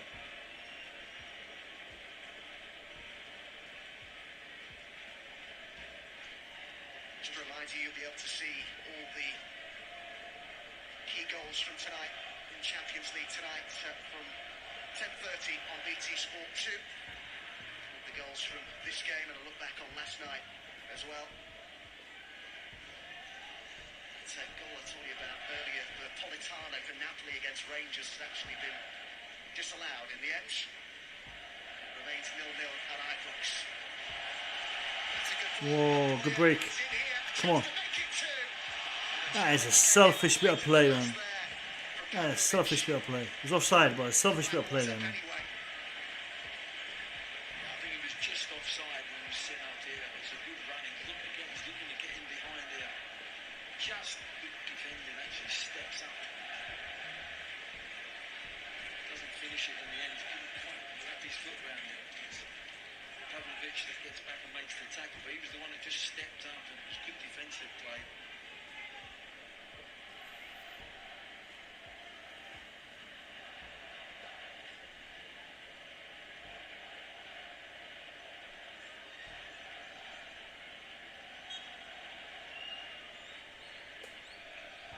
Bernardo to Pavlovic. Sterling's goal, scored early on in this second half, remains the difference at the bridge. Šeško flicked on. Great challenge that, needed to be as well from Thiago Silva. He timed it so well. Beast. Clear out attackers like that. Thiago Silva. What a beast. What a beast, man. Tackle, commits, the last man, Seriously, Thiago Silva, man. gets the foul as well. And, What a transfer. Free transfer. Huh? What a player. Paris Saint-Germain, what were they thinking? What were they thinking? Turns 38 next week. What was Paris Saint-Germain thinking? He's in that latest Brazil squad. He's telling the bench he's all right. He's saying it's interesting that statement he put out online where he said he was sorry he couldn't be more helpful to Thomas Tuchel. Said he was an amazing, or is an amazing human being, an online tribute to his former coach. And down here, the Chelsea. No doubt. No doubt. And it's just No Mark doubt. Neuer who's been Raheem Sterling is a different class, man. He gets the flick on, doesn't he? Just gets Different there first. class. He gets one right on the side of the head, on the temple, which is dangerous. And the referee, I've got to say, is very, very quick to get somebody on.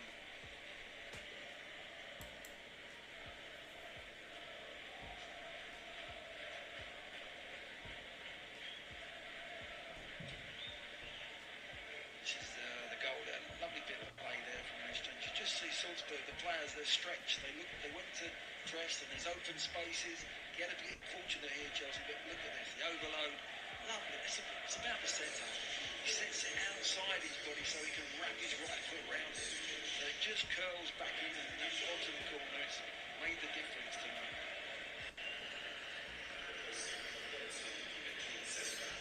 Beautifully taken by Raheem Sterling. Junior Adamu coming on here with just over 20 minutes to go. Benjamin Šeško, who'd been a late inclusion in the starting lineup after an injury to Fernando, is the player who's gone off. And Kamari, who's just 18, has come on here for Sucic. Kamari, Austrian international, made his Champions League debut on match day 1.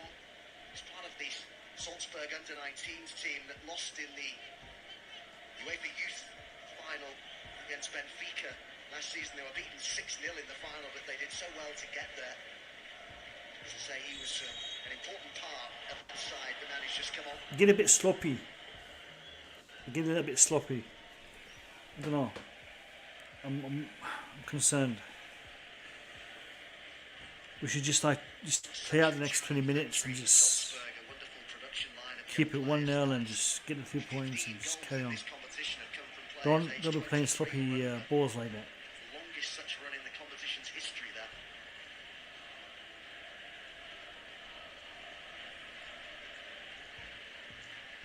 Certainly gone a little bit more offensive.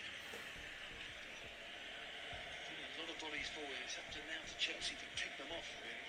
To play quickly through the lines and just get a feeling if they defend it right, there's a second goal there for Chelsea at the moment. A little bit of a risk so right now. They have to.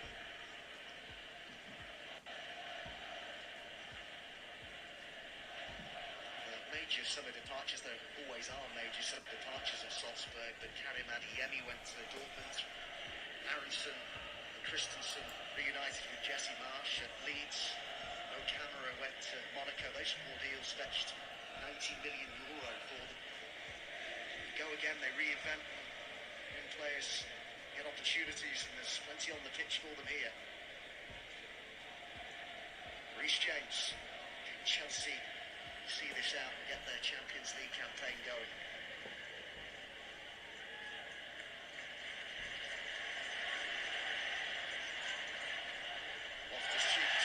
Aye, that's a bad foul. That's a bad foul. You should get booked for that. Yeah, that little glance and he lost his cheek there. He literally tripped him over. He had no intention to get that ball. Little glance, use my body. Nowhere near the ball. The foul. Put on sort of as just off Breuer. Up front, he's played wing back. He's got so many positions, Loftus-Cheek. He's found himself a second striker here.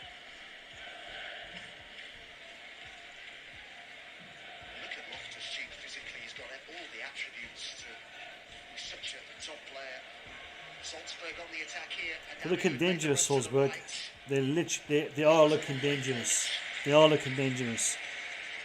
We need to be careful. Good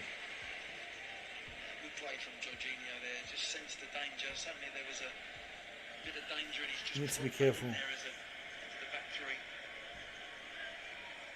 Kamari with the cross. It's a good ball there, and the header was on target as well from Okafor, and his reaction tells you what a good chance that was. There's a decent ball whipped in with pace, and Okafor just gets a little glance in header. He's going for that back. Kepa's doing alright. Kepa's doing alright. Don't want to jinx him, but he's doing alright. In front of Ibrox, and it was then disallowed. They have now taken the lead, and it does count. It's the same man, Politano, from the spot this time after 67 minutes. That's live right now on 4.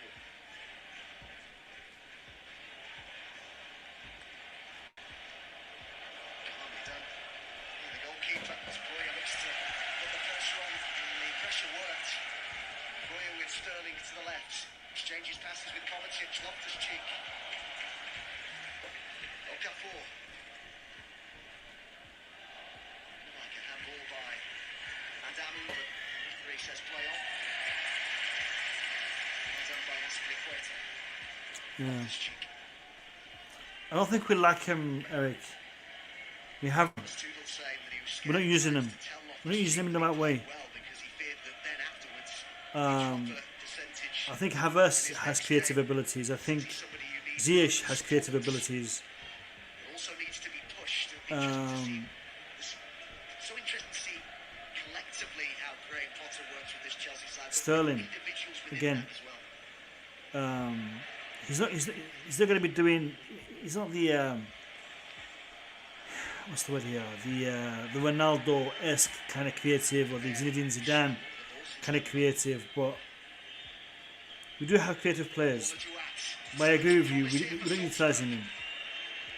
We don't utilise any creative abilities. And Okafor is waiting in the middle. Told you. I told you. Equaliser. I told you. I friggin' told you. I friggin' told you. Champions. We have to be careful. These 20 minutes, we have to be careful. 1 or 2 warning signs. I can't believe it. I cannot believe it. I cannot believe it. Canari's come on, he's just got on the ball, he's played, he's thrown bodies forward a little bit, which is a bit of a risk, but it's a risk worth taking. I cannot believe it. Defensive play, it really is from Chelsea. They get stretched out here. Suddenly they're looking for a foul there on Kovacic. A couple of players go asleep and suddenly they're just building it up and suddenly there's a great big gap opens up. Lovely little 1-2. Subs have done well since they've come on. That's a tackle that Thiago Silva's I can't believe that, man. I cannot believe that. It just gets caught, doesn't it? Okafor just comes across the front of him. Timing of his run's perfect. Gets there first. Tucks it away. That little bit of deflection. Boogeyman, switch to the camera blog. I want to see if it's you. And it just shows you in the Champions League, you just have to concentrate. Alright, Boogie. Been the better side, Chelsea, but they've found Boogie. themselves 1-1. to chase the game. The last few minutes, 1-1, just brother. that little deflection Is it 1-1? possibly made Yep, the difference there. 1-1. It was a really good break from Salzburg. I can't believe it, brother. I cannot believe it. It's 4 goals in 4 games in all competitions. Actually, I can believe it. I was expecting it to happen. They were looking dangerous. They were looking very dangerous the past 10-15 minutes. Chelsea to find a way to win this again now. Plenty of time for them. But as you said, Glenn, Canaries made a big impact. That's a pen. That's a pen. Right on the edge of the box. That's a pen, Yellow man. card shown here to Pavlovic. That's a pen. It was just Do you know what? He should be sent off, this dude. It certainly looked like it. VAR will have a look at it. For me, Loftus-Cheek's does well. There's the foul. There's the Do you know what? second leg. It's the first that goes with his right. Pavlovic there. That's just outside the box. Just outside the box. Where does the referee deem where the foul That's the second time he's fouled Loftus-Cheek, man. That's the second time. The first one should have been a yellow card. That should be the second yellow, and he should have been sent off. I think the referee will stay with his on-field decision. Right on the edge.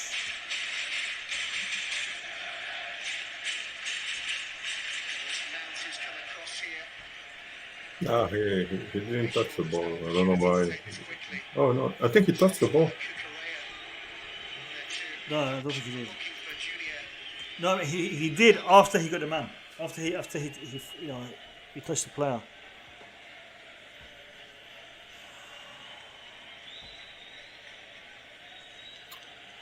Can they conjure up here, Chelsea? A lot of space on the edge of the box there for Reece James. How was work, Yo. Boogie? I'm How was good. I'm work? good. You good? Work was good. Work was good, man. Just find him on the edge of the box. Work was good. Work was good. It worked out for Chelsea. We If he just keeps over the top of it, he's trying to guide him there. just chasing the green, man. Chasing the paper. Jorginho runs a few players off. We all are, Man is brother. We getting all old, are. but Good set play. Mount. Offering cross. And it was the head of Bernardo that got it clear for Salzburg. Good reaction this though from Chelsea. James. Well played, James. Salzburg get the free kick. There's a bit of actors as well here. Involving Gordon Duat and Reece James.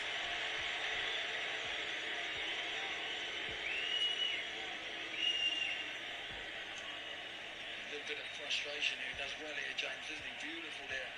Tries to get, there's the foul, just clips him. And then he has a little bit of afters there. bit naughty there, pushing him away.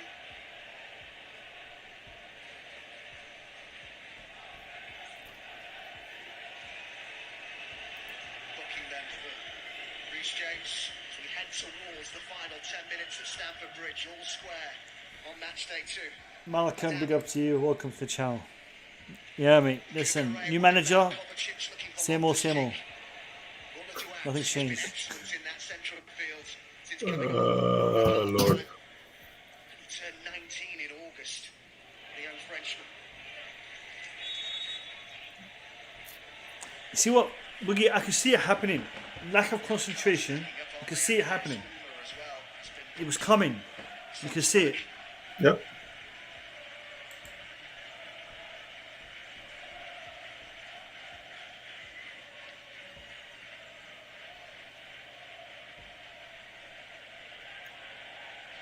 If you think about the fact that this Salzburg's players are no name players, just Sterling. nobody knows them, and then the way we're playing is just we make them look like. There again. Here's the goal scorer, Okafor. Adamu had Boogie man, What's up? we have one of the best Here's the goal scorer, defenders in the world on the bench. We have one of the best up and coming defenders on the bench. Yeah. We have Brian in confidence this team, Salzburg. a wing back Got to concentrate. playing as a left centre back. They We will have win the game, but they can Aspilicueta on the other side. concentrate. That back three looks a I don't little know. bit fatigued I to me. don't know. Yeah, I think Is he taking it for granted that we're playing Salzburg? Gallagher is one of those coming on. Kovacic. no, he doesn't know what he's doing. The experience is not there, right? He doesn't know what it is to play Champions League. He has never done it before. He doesn't know what it is to coach Chelsea. He has never coached any team of this magnitude before. He doesn't know what the expectation of the fans are. He has no coach any team with the expectation of Chelsea fans before. Find a way here. And so, First night frustration. in one word, the man sitting as our coach doesn't deserve to be anywhere close to Chelsea. It's as simple as that. But I mean, he is the coach now, so that's all we're seeing right now. Like he will learn slowly, and at the same time, we have the owner that will not shut up. Going on TV. Why are we trying to learn slowly when we had a manager who's won us the Champions League, the World Cup, the Super Cup, two domestic finals, top 4? Why are we? Because he used to send his deputy to attend the meetings with Todd Bowley, and that didn't make Todd Bowley happy. Because he didn't want to be a manager, he wanted to be just a coach and focus on the team and training. Well, do you know what? Graham Potter is the same. Graham Potter, 2 meetings, he sent his deputy to go with Todd Bowley, to meet with Todd Bowley. And he doesn't want to be a manager, he wants to be a coach. Come on, Ziyech. Yeah, I mean, listen. We have an owner that will not stop running his mouth, doesn't know anything about European football. Seems like he's confusing everything. And more I listen to him, I feel like he's just trying to destabilize the Chelsea team. Because all the crap he's been talking about, it has nothing to do with the interest of the fans. He's talking about him, his pocket, how to make more money. That's it. Winning is not my problem. He's winning or losing. He doesn't really care. It's not really the reason why he fired Tuchel. But just he wants to buy more club in Europe, create some sort of, I'm not sure. That guy needs to shut up. And whatever idea he has, need to really go and study it before start opening his mouth. I'm talking about Todd Bowley, because if you are a Chelsea fan and this whatever that guy said doesn't worry you, well, I'm not sure, man. Well, yeah, man, people are they're gonna say you're not a proper Chelsea because you're talking about the owner. Say that again. People are gonna say Boogeyman is not proper Chelsea because he's talking about. Do you look at my face? Do I look like I give a fuck? I don't. saying the other day that it could be a positive. I will speak my mind because it's just That's the very way it positive. is. It may mean more That Todd Bowley opportunities has Boogie, no at group plan for stage start. Chelsea. do you know the difference between Chelsea and Manchester City? Owned by Arabs, right? What don't tell me about it. Salzburg change You here. Manchester City were one down to Dortmund. Okafor, who's limping. Right, then John Stones gets a goal, 80th minute. Erling Haaland gets a goal in the 84th minute. In the space of 4 minutes, they go from losing the game to winning the game. And they're going to win this game. Right, do you know why? Do you know why they're going to win this game? Because they have a manager who they've trusted. 4 goals in 4 games. They've had a manager who they've given time to build his team. They have a manager who they've backed. 4 games. Do you know what Chelsea do? You win the Champions League. 4 goals in 4 You win games. the World Club Cup. You win the Super Cup. You get to 2 finals. And then we tell you to fuck off. We sack you. not only that, it's not the fact that you were sucked that my problem is. It's who you brings in to replace him. That person has no experience. If you ask, I think I was listening to him. I watched one of his documentaries or what is. That guy was saying his only European experience is when he took his club to Galatasaray in Turkey. I'm like, and European. It was how do you call what's that league? What's the other championship? What's that? Conference League. Something European Conference League. Europa League. Europa League. Europa League. Yeah. Europa League that they played. He was playing against Galatasaray. While at the end, Galatasaray fan applauds them or something like that. I'm just like, what is that guy doing at Chelsea? The only thing that guy has on his CV that allow him to be Chelsea coach is because he is a British. That's all. Other than that, he has nothing. Nothing. He knows nothing about the expectations. And we have an owner that will not shut up. Keep saying dumb stuff after dumb stuff after dumb stuff. He's talking about data. Who cares about data? Intercepted by Ulmer. He's talking about. I get the data. I get the data bit. I understand where he's coming from No, with the data. no, it doesn't work here. But that's what I'm saying to you. That by itself isn't enough. Okay, you have to understand the game. You have to understand the passion. You have to understand the. You have to understand what the game is all Yeah, about. he doesn't understand where Chelsea fan come from, how deep rooted supported Chelsea is for us. He just doesn't understand anything. He's not talking about buying other clubs. He's not talking about creating a franchise. He's just talking about how I can't remember exactly. Like, I don't see any Chelsea fan care about Chelsea owning other clubs. We don't care about it. And winning is what we are about. Play Champions League each season, being in a semi-finals, even playing final, and maybe winning it. That's all we care about. That guy does not understand anything about it. At least when he opens his mouth, just doesn't seem like he understands it. Man, I'm tired of listening to Todd Bowley, man. Yeah.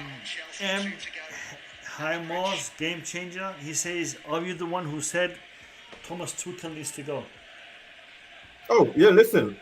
I will tell you. I'm standing by the fact that I said Thomas Tuchel is out of ideas. But again, someone, I think it was Julius. I think it was Julius that was saying.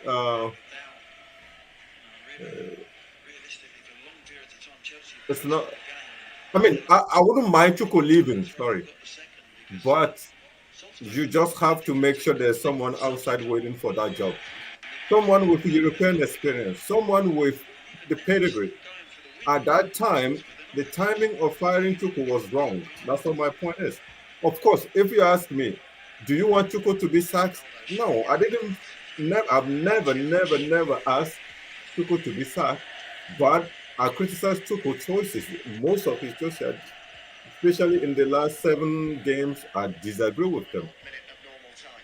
But Yeah, no, Tuchel made a lot of mistakes.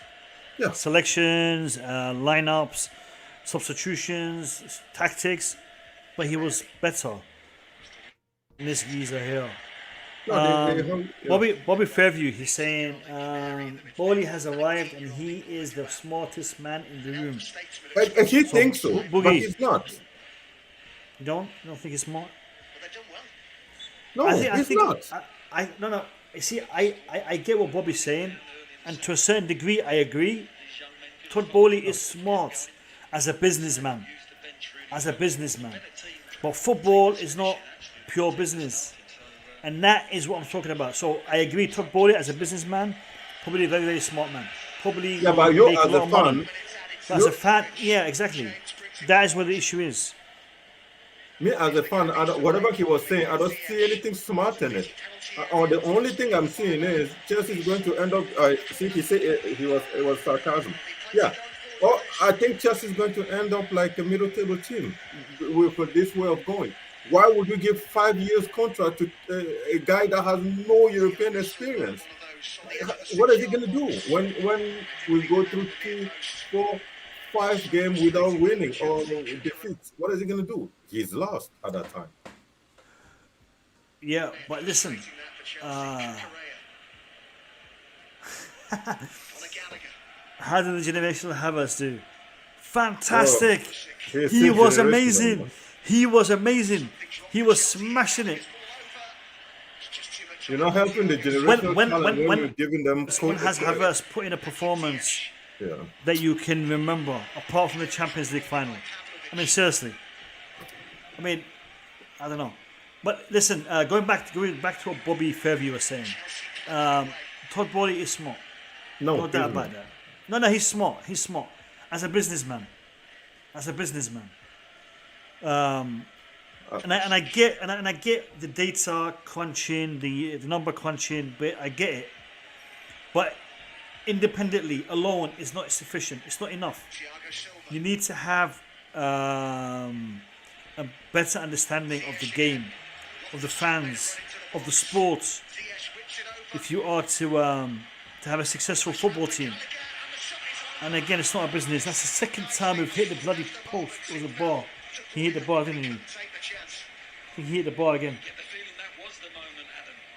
Damn it. Poor Ja. Mo. So a team like Newcastle, a team like not even Newcastle, the data science is not something that costs 100,000 euro. The data analysis, it's not something that it's not like you have to invest 1 billion or you have to invest 500 million pound for data analysis. So any Premier League club can analyze data, can collect data, whatever you want to do. So for Todd Bowley to keep talking about it, in fact, he's just gaslighting. That's my issue. You need to shut up with this data stuff because those things he's talking about make no sense to anybody. Okay, so what is that going to say? That Amado Broja has 16 shots on target and he only scored 1. And what is that telling you? You just look at it. Normally, you look at the way he behaves on the pitch. You look at can he control the ball, how fast he is, and all those things. Data, yeah, you can use it, but it doesn't change that much. Every club is doing it. Todd Bowley talking about it is just making me feel like that guy doesn't. He's just bringing the financial investment talking point around, just trying to gaslight people around here. And I'm not into that game. I don't care. That's why I think he's not smart. He thinks us fans, we idiots. That's what it is.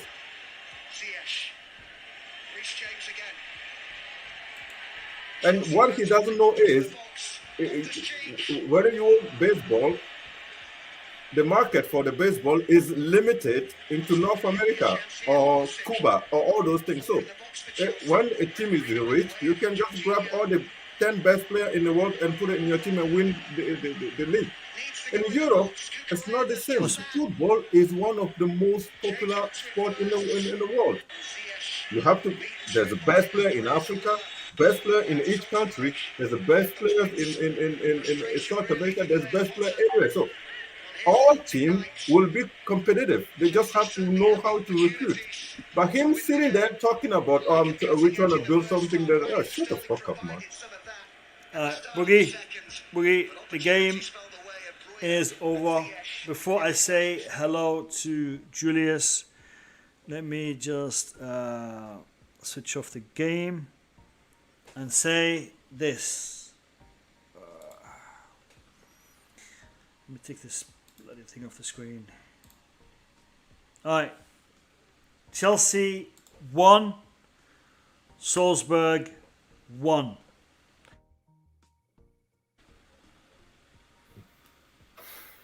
Managed to draw against Salzburg in the Champions League at home. Playing a very similar formation to what Thomas Tuchel used to play.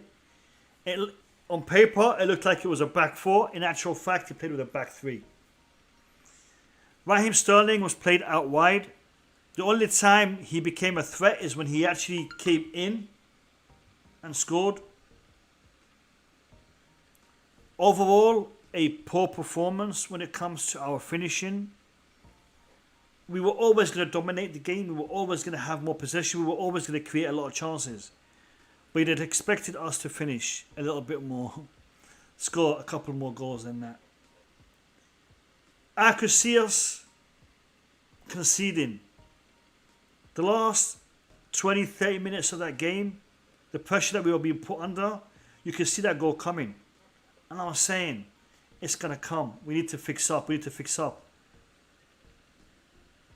He didn't do anything. Graham Potter didn't do anything when it comes to assuring the defence. He could have brought in Koulibaly to take out Aspie, or could have brought in Fofana to take out Aspie earlier. Didn't do that. We conceded. We've got 1 point and 2 in the Champions League. Very disappointed. Very disappointed. Graham Potter has not got the start that we all wanted him to get. We were hoping he would get. Unfortunate. Guys, in the chat, let me hear your comments. Let me hear your feedback. If you're just joining the stream, make sure you smash that like button. I'm going to start off. Julius, are you there? Julius? Yes, I'm here. I'm here. I'm going to start off by getting Julius's point of view on the game. You all saw me and Boogeyman discussing. I want to get Julius to start us off with his 2 cents on the game, and then we'll get the ball rolling. Julius, welcome to the stream. Your thoughts, mate? I missed you both a lot. Miss you too, brother. Miss you too, brother. Thanks for having us. I don't know what to say, man. Like, I have been away from football for a bit since the sack. I haven't been following any news, nothing at all. I was just surprised why Kepa is starting because I felt we could have done better. I need to see it again, but I think he should have done better. Not sure why he's playing today in a crucial match like that. Same old story offensively. I feel we looked more fluid overall, but same old story. None of our attackers can shoot a ball properly, can hit the ball clean, it seems. It's either we scuff it or we hit it half. I don't know. It's baffling. And I'm like, they drained us from energy. I'm drained, to be honest. I don't have any energy anymore. I hope Potter can do something with these guys, but spending on defenders, I don't know how much, over 150 mil. and to concede a goal every single game against weak teams as well. I'm not disrespecting Salzburg, but we should be winning these games, to be honest. Unacceptable. And I'm just confused, Mo. I said it last time when we lost to Southampton. I'm confused. I have no explanation of what's going on, because aside from that, we knew we needed a midfielder, and I knew signing Aubameyang was not going to solve the problem. I'm confused because the goals we're conceding are ridiculous. I really have no idea what to say, to be honest. Do you guys feel confused the same way I am? Do you know what, Julius? One of the criticism that we had of Tuchel was him playing players out of position. That being said, he always selected the strongest players available to him. Mm-hmm. Why did we not play Fofana? Why did we not play Koulibaly? Why did we play one of our best attackers in the team as a left wing back? Because Raheem Sterling was literally playing as a left wing back in that game. When he came in, he became a threat. When he played more central and a more advanced role, he became a threat. When you have Ben Chilwell, when you have Cucurella, when you have Koulibaly, when you have Fofana, when you have players that you spent over 150 million to sit on the bench, I don't understand it. When are we going to see Zakaria playing? Because you'd have thought this would be the game that you'd break him in, against a team that is relatively weak. Break him in. We've got a big gap where we're not playing football. Break him in. Give him some game time. Why are you playing that formation? What are you bringing into Chelsea? What is Graham Potter bringing into Chelsea? Because I saw a lot of what Tuchel does. What ties him about in that game? I didn't see a player trying to impress their manager, and that's what we normally see when we have a new manager coming in. You see players trying to impress the gaffer, playing harder, running quicker, trying to do something to stand out. Nobody seems to give a toss about that. Why? It's baffling. Okay. I have no idea what's going on. I haven't moved on from sacking Tuchel. I was talking to Boogeyman offline yesterday, and I was telling him the first mistake they did was they sacked Thomas Tuchel. The second mistake they did, I said, okay, maybe Graham Potter is the best option available since you decided to sack Tuchel. Sure, I prefer him over Pochettino because Pochettino is a bottle job. And I'm like, okay, I'm willing to gamble on someone who's done well in a small team. Maybe he can succeed. It's a 50-50 chance. But then the second mistake was giving him 5-year contract. Yeah. Even from a business perspective, I don't understand it. Why? You're bringing someone who is not proven. He is a talented coach. I'm not taking away from it. But he's not proven. You give him 5-year contract. Why don't you give him until the end of the season, and then we'll see what he does, and then we can give him a big contract if he does well. But I don't want to blame Potter today because we've seen the same things under Thomas Tuchel. And if you even think about it tactically, they are very similar coaches in terms of the formation they use, the style of play. And apparently Potter, I don't really follow Brighton to be fair, but I've heard analysis about him and I've watched some things. And apparently he had similar issues as Tuchel with creating chances, even at Brighton, right? So Listen, Julius, the reason why Todd Bowley gave for sacking Tuchel are applicable to Graham Potter. he said we didn't have a good communication with Tuchel, pointing out the fact that Tuchel would send his deputy to meetings with Todd Bowley and Iqbali. And guess what Potter did? He sent his deputy to those meetings with Bowley and Iqbali. Yeah, I've heard about this. He also said that we want a manager rather than a coach, somebody who is a little bit more interactive with the administrative side of things. And guess what? What Potter said straight away in his first press conference. I want to focus on coaching the players. Being a head I don't- coach, yeah. A head I coach. watched this conference yesterday.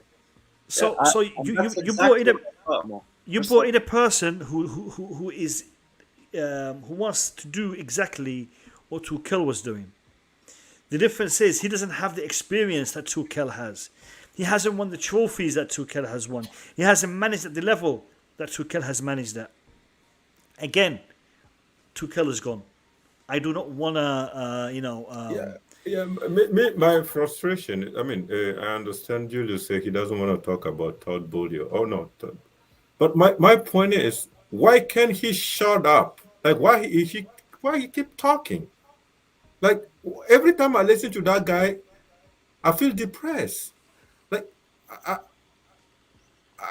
I have the ticket to watch the next Arsenal game. I'm so frustrated. I'm looking to sell it again because you remember when Abramovich was strict when they took Chelsea Football Club away from Abramovich, and I was so depressed. I didn't even know if I would follow Chelsea. I'm close to get to that point again because Todd Bowley doesn't care about the fan. Anything that come out of that guy's mouth, all I hear is how to brand Chelsea and to make money. That's all I can hear from that guy's mouth. It's not. It's North and never South, about how. North and South games. You know, North they want to do the All-Star thing that we have Yeah. here. You know, Like like all I hear is the rival the rivalry we have with Arsenal fans, the way we make fun of all the Bayern Munich fans, the history of Chelsea. He just doesn't care about it. A big mouth. We're running the data. Oh, Chelsea, the old regime, they don't even have a data. Who care about fucking data? All the team in EPL, they have money to open a data center or data analysis center or whatever you want to call it. You know the expert in data analysis. He keep talking about those crap and they get on my nerve every second I heard that. I don't care about that. and by I'm the not way, when Boogeyman talks about data analysis, you're talking to a software engineer. Like Yeah. he knows what he's talking about. No, And no, how- but I am a software engineer, yeah. But my point is, every time I listen to him, I just don't feel the natural side of the game. I'm not connecting with Todd Bowley at any level. And more I'm listening to, more frustrated I am. And then I'm have a problem with him appointing Harry Potter. I just feel like this whole thing is just not making any sense to me. I'm trying to make sense, but I cannot. Look, I want us to support Graham. It's not his fault, you know. He worked hard. I'm talking genuinely. He worked really hard from scratch. He did well in Brighton. An opportunity to coach a club like Chelsea came. He's gonna take it. Sure, it's not his fault. I want to back him. I don't want to blame him. I said to Boogeyman yesterday, I don't have enough trust in this ownership at all, and this is one of the reasons I never wanted American owners in the first place. And look, the way the things they're saying and how it's looking like, and even after the Tuchel sacking, a lot of the things we had no idea about started to pop up, and it's looking like these guys are in it for the money, not for winning, not for anything. 100%. No, I'm not gonna lie to you. And as long as we are maybe you know top four, competing, kind of winning it, cup here and there, and we're generating money, they're happy with it. They're investing in the club to increase the value of Chelsea Football Club because they paid in full cash. They didn't take loans to buy us because that was one of the conditions. And the way they're investing into this club by improving the stadium, maybe improving the women's team, infrastructure, all these things, it will increase the value of the club by billions of pounds over the next few years. And that's where they're focused. These guys did not come here putting $4.5 billion to win trophies. Like, They Julius, didn't. let me as a fan, my main objective is still catch up to Manchester City and Liverpool. We're not catching up to Manchester City by investing or by advertising in Asia. We're not catching up on Manchester City by talking about buying other club in Europe. I just don't understand the whole concept. Like if you're talking to me as a fan, talk to me about a project you have or how you're planning of catching up to because I want to win this league. Well, how many years we haven't won it I yet? get it. We're not gonna win it anytime soon. I don't know when. We know, we We're not. know. Like and the thing is, What when one the second, guy was Boogie. saying he didn't fire Tuchel because we're losing games. One So second, Boogie. yeah, what's it? Under Thomas Tuchel, could we have expectations to win the league? Yes, not this season.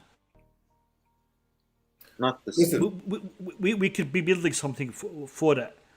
With Potter, I don't think we'll win. I don't think we'll win the league in 3 or 4 seasons. To be honest with Exactly. you. Who is he gonna beat, Mo? Is he? Do we actually think he will beat Pep or Klopp or Conte even? Like or Newcastle? Come like on, man. it doesn't. And the thing to continue what Boogeyman was saying regarding City, people talk so much stuff about City, sure, but City owners prioritize winning and making history, and that's exactly what Roman Abramovich was all about. He was not about the commercial side of things and all that stuff, which I want us to improve. Don't get me wrong, but the way we are doing things, it doesn't seem like we are prioritizing winning because hiring Potter does not tell me you want to win trophies. It tells me you're basically doing what Arsenal has been doing, selling dreams, you know, building a process step by step and taking how many years to win it. Well, Julius, this here, 130 million pounds in January. I'm hearing more than that actually. I'm hearing we're going to be spending a lot more money come January. But do you think throwing money at the club is going to make us win anything? Do you think that that's the way we're going to do this? 300 million and half and of we them are look, sitting on the we look bench. worse. They're sitting on the bench. We look worse than last year, even if they Yeah. played. Even if they were playing under Tuchel, we look worse than last year because they did not back Tuchel the way we thought they did. They wanted Tuchel to be everything, and he got offended, Bowley, that Tuchel was sending his assistant. When yesterday I literally was watching the press conference, and Potter said the same thing. Yeah, I have his personal assistant. He's huge to him. He's very important to him because he can help him communicate with the board and in regards to the recruitment and all these things. So, like you said, Mo, we have fired Tuchel for the exact same thing that Potter said yesterday. There is something that Do, doesn't you- do, make do, sense. do you guys agree with this statement by Limitless? Both of you, Boogie and Julius. Do you agree with this statement? We looked more fluid, I have to say, and I think I did like Mason Mount today with some of the interceptions he did on defense. I don't know if you noticed a couple of the tackles to intercept some very dangerous balls. He was not doing that before. So I thought we Listen, looked more solid as a team in general, but the no. same mistakes on defense, naivety, and toothless on offense. 73, I, 75% possession. We have one shot on target. I think that, yeah, exactly. That's where I was going. I disagree with Julius when he say, "Oh, who said we look better today? Limitless." Yeah, sorry, man, but I have to disagree with that because even under Tuchel, as we play bad, but we always have possession. Problem is sideways, sideways, sideways, sideways. Instead of pushing the ball through the line, it's always left, back. Sorry, back, right, left. Never forward. That's a back, We looked left, more right. fluid Boogeyman in transition, At the end of the but the same mistake happened. Like, we yeah, had a mistake in defense and we were toothless on offense. Those are the same problems, but I feel that as a performance, the fluidity was better today. I don't. Fluidity was This also okay this for with. me this for Sorry, me this for sorry Boogeyman. Wally, this for me sums it up. It sums it up for me. Fluidity was there. I agree. But finishing our chances was the biggest issue, and it's been like that for years now. 2 to For 3 years. years, yeah. We got to fix that. We got to fix that. Get rid man. of these players. Listen, I watched that game. I didn't see anything different from Chuko game against Dinamo Zagreb. The Dinamo Zagreb. What the problem we okay, the only difference today is Sterling score. Like that's the only thing I saw today. Other than that, I don't see anything else. We pass the ball around, do all those things. They're trying to hit out on the counter. We managed to be more physical. We managed to be more engaged, but no more than that. So listen, I'm not saying this to criticize Graham Potter, but I'm just saying there's no difference in this performance with the one I saw against Dinamo Zagreb, because we still have possession. We 70 something or 60 something against Dinamo, and end up they win. We lost 1-0. So no, I don't agree with I it. don't. I don't wanna. Early, very early. But do you guys think Aubameyang is too? He's trying too hard. He's rushing it. He's forcing it a little bit. I think if he takes his time a little bit more, he'll be Uh, able to. I don't think so. I think it is the entire um, cloud around the team is not getting player to be free in their mind, because Aubameyang, we've seen him against Barcelona with Barcelona. He has those instincts to finish game, to finish go to score. I think the cloud around there, and even Rhys James today, many times has lost his mind pretty much, pushing the key with the young boys or trying to punch someone. You can see there's a big cloud around the entire Chelsea team. And like, I'm not saying Potter is having difficulty uh, assuring the players, but I mean, he has a big job to do. First, bring the player morale to a certain level, and then clear that cloud away so the player can be free in their mind and play properly. Because, and the other thing is, if I am a player like Rhys James and Potter in front of me giving me instruction, I don't know why am I exactly am I going to follow his instruction or just look at him and say, yo, man, I just got 6 year contract. And I know you're not going to be here for a long time, because if you're here a long time, we're all going to end up playing, fighting for 10 position in the league. So I don't think the Rhys James is looking at Potter and respecting anything out of that guy's mouth. Like, what team did he coach? Team in Sweden? What the hell? What else? Brighton and what? Man, come on, man. Let me just I wanna just just. thinking about the whole process. I'm having Uh, a stomach ache. Like, I wanna. Yeah, I can't handle this, man. yeah. We're gonna hold on a second. Firstly, Evan Jagger, I want to just say congratulations to Hakim Ziyech for being selected for the Moroccan squad again and back in the national team. So big up for him for that. In regards to his performance, he came on for what 10 minutes. He did all right. He did all right. I want to see more of Hakim Ziyech, to be honest. I want to see him given more of an opportunity. And I think Potter will do that. If Potter plays a back four, which I think he might do, he will probably give Hakim Ziyech more game time. I think Hakim Ziyech will leave in January if he isn't given substantial playing time. Me personally, I want to see that not be the case. I want to see him being used more. I think Hakim Ziyech is a very creative player, and is a player that we need to utilize because we're lacking in creativity. I see Julius smiling. I know Julius has been on Minimal FC for a while, and I know what Minimal FC thinks of Hakim Ziyech. I'll avoid talking about Mason Mount, and we'll avoid No, talking no, about no. Hakim I'm laughing. Ziyech. I'm Yeah. laughing at the comment. Boogeyman, go get water and come yourself. Oh, I didn't see that one. All right, let me go to Gabriel.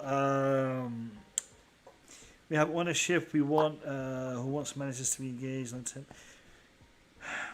Look, I'm not happy with the way that Todd Bowley is handling the management situation at Chelsea Football Club. And it isn't just the sacking of Tuchel. There's a lot of things, and Boogeyman was right to bring them up. In regards to what he said in his interview, look, no owner should be highlighting the tactics and the strategy that they're going to use for their club. Keep it to yourself. Keep your strategy to yourself. Especially when it comes to Chelsea Football Club, a team, a club that is known for their, what's the word here? The privacy. They do things quietly. We do things quietly. That's what Chelsea do. Don't be telling everyone what you're planning. Don't be telling everyone what you're thinking. That's not how things work in football. It might work in America. Not in here, not in football, not in the Premier League. I want to say something more Yeah, go on. regarding the trusting the process, be patient, first game. I don't agree. We should not be patient, and we should not trust anything because this is what Arsenal fans have done for the past 18 years. So Exactly. things Exactly. and wishful thinking basically. The reason why Exactly. we are known to be ruthless and we are successful because we don't give that much time and space, and nobody deserves it. And the people who deserved it were sacked. You know, uh, when you tell me I have a world-class manager, proven winner like Conte, like Tuchel, like Mourinho, like Ancelotti, yes, I can be patient and trust them. But Thank with you. this stuff, I'm sorry. I am not gonna trust anything. I won't be too patient as well. I won't be because at the end of the day, player for player, 11 versus 11, we are a way more superior team than Salzburg, and we should be winning this game. Any manager that came to Chelsea won at least their first game, or they call it the new manager bounce. Let's see. I'm not. As I said before, I want to back Potter. I want him to succeed. Imagine me wanting my coach to fail. Of course not. But this whole thing about being patient and let's wait two, three Happy. years long term, that's nonsense. I'm not waiting 3 years Happy. on long term because three, then four, then 10, and then all of a sudden it's 15 years since we won the league. We're not Can be. Arsenal. We are Just like not. that. Just like that. Blink and it'll be 10 years. When? Can be. Look, Chelsea, it was been 5 years. 5 years since we won it, right? Yeah. It's already been 5 years.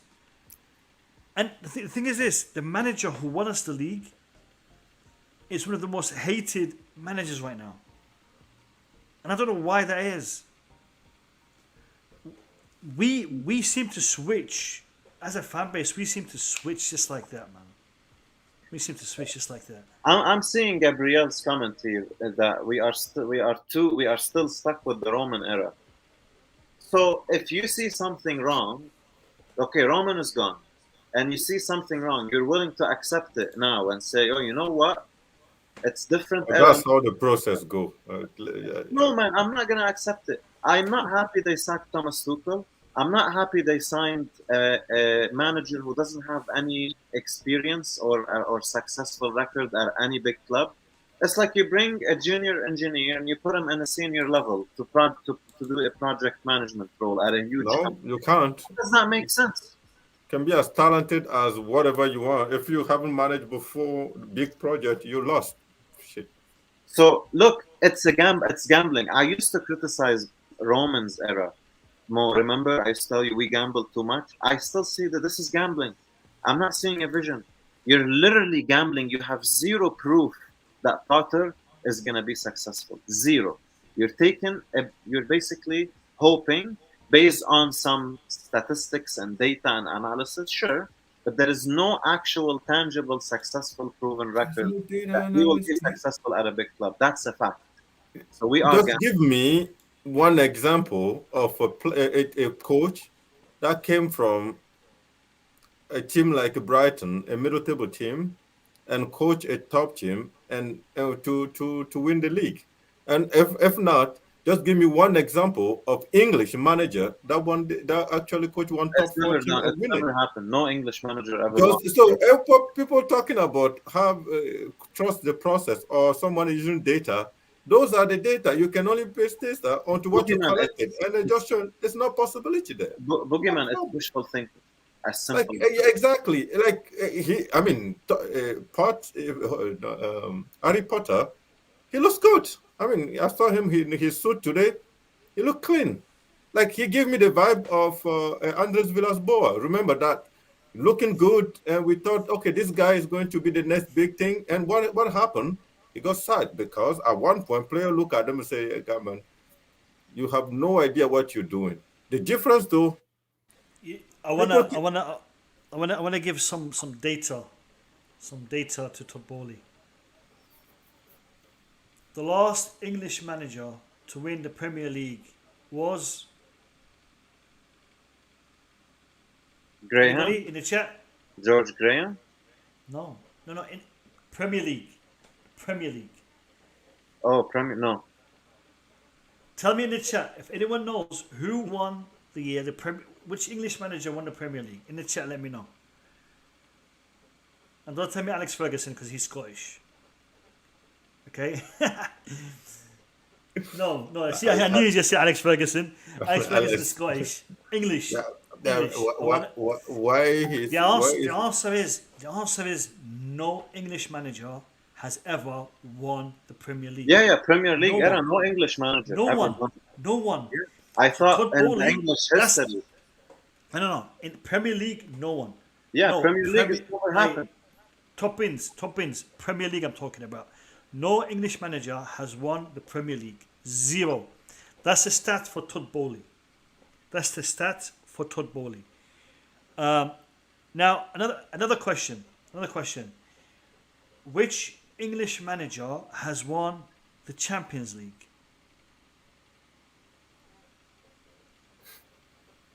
And I'm talking about the Champions, the European Cup.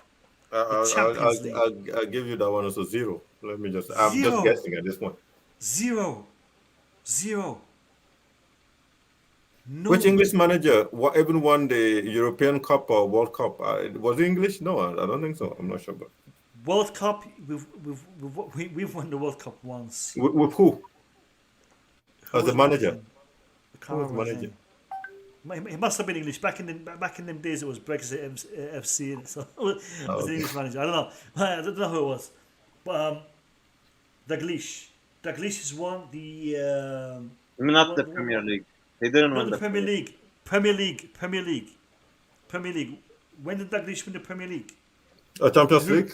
I don't think they won the champion. It was the Benitez, right? That won the Champions League for Liverpool. Right? Yeah. Premier League era. No English Brian manager Clough. ever won. Brian Clough won what? What did Brian Clough win? Tell me what Brian Clough won. What did Brian Clough win? Because people are just throwing names. Tell me what they won. I'll be happy if someone can give me a bit a stat that Todd Bowley can benefit from. We've had one manager, 0 managers. Thank you, Iman. 0 managers, 0 English managers have won the Champions League or the Premier League. Brian Clough, Wally, what did Brian Clough win? Tell me. Since the inception of Nottingham EPL. Forest. Nottingham Forest. Win what? What did Nottingham Forest win?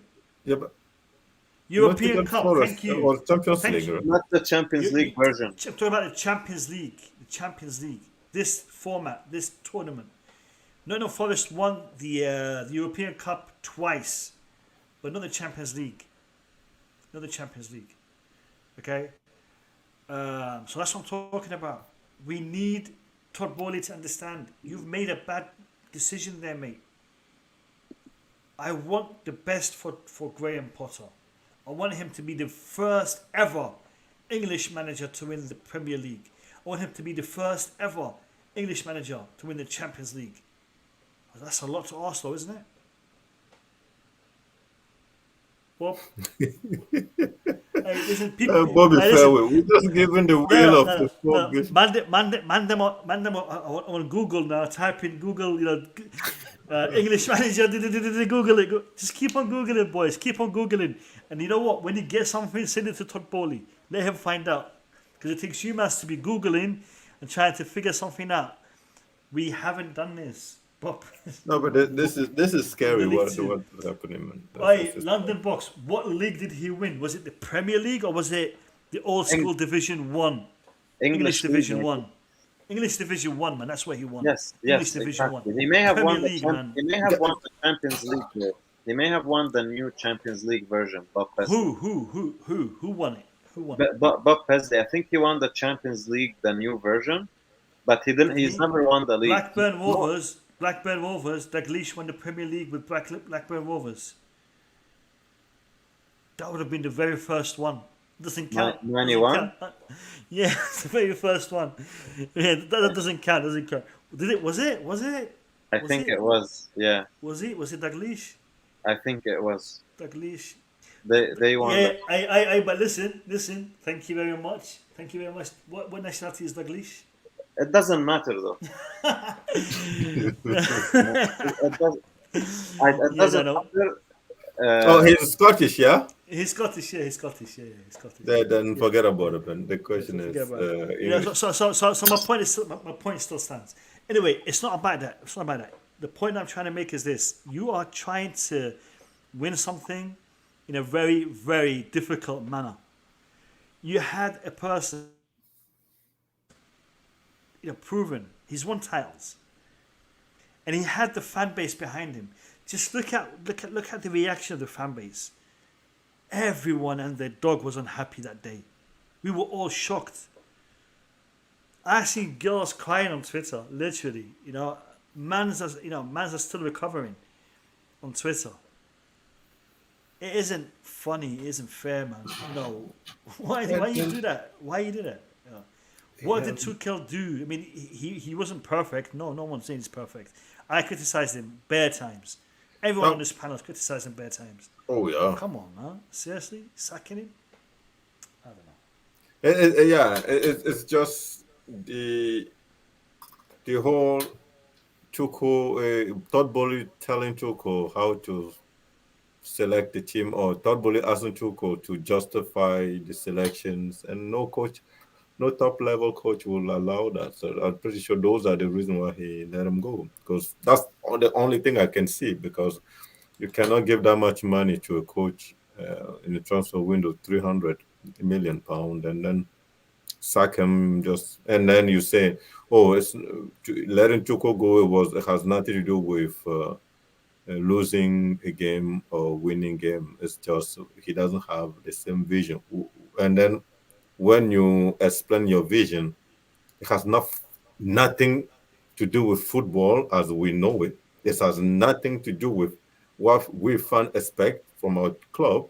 You're just talking about nonsense, some financial shit, investing in how to get Asia market, how to do this. I'm just like, what? So you fire Tuchel is not because of the results. So why exactly?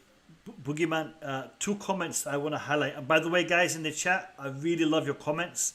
Some fantastic comments in the chat, some fantastic feedback. Just two comments I want to highlight. This one here from Bobby Fairview. CFC is 6 months away from #lasers. I can see that. Unfortunately, I can see that. Yeah, that's exactly what's going to happen. I don't want it to happen, but I can see it. Unfortunately. And then the second comment I want to highlight here is from Top Bins, and I agree with you 100%, man. I agree with you 100%. I think they did, and that's why they sacked Thomas Tuchel, because they wanted a yes man. Unfortunately, They wanted a yes man. That's what. Actually, yeah. They want a yes man. That's all it is. And they don't understand the football, and they want to waste someone time to explain them. Now they sack Tuchel and they bring Harry Potter in, but at the same time, now they accept all what Tuchel was demanding. I don't want to be in your meeting. I will send you someone to explain you that we don't play 1-4-3-3. It's not a 12 player on the field as a 11. Like Todd Bowley, man, come on. That guy was telling Choco to play 1-4-3-3. Like we play 12 players on the field. I heard the story. I was just laughing. Man.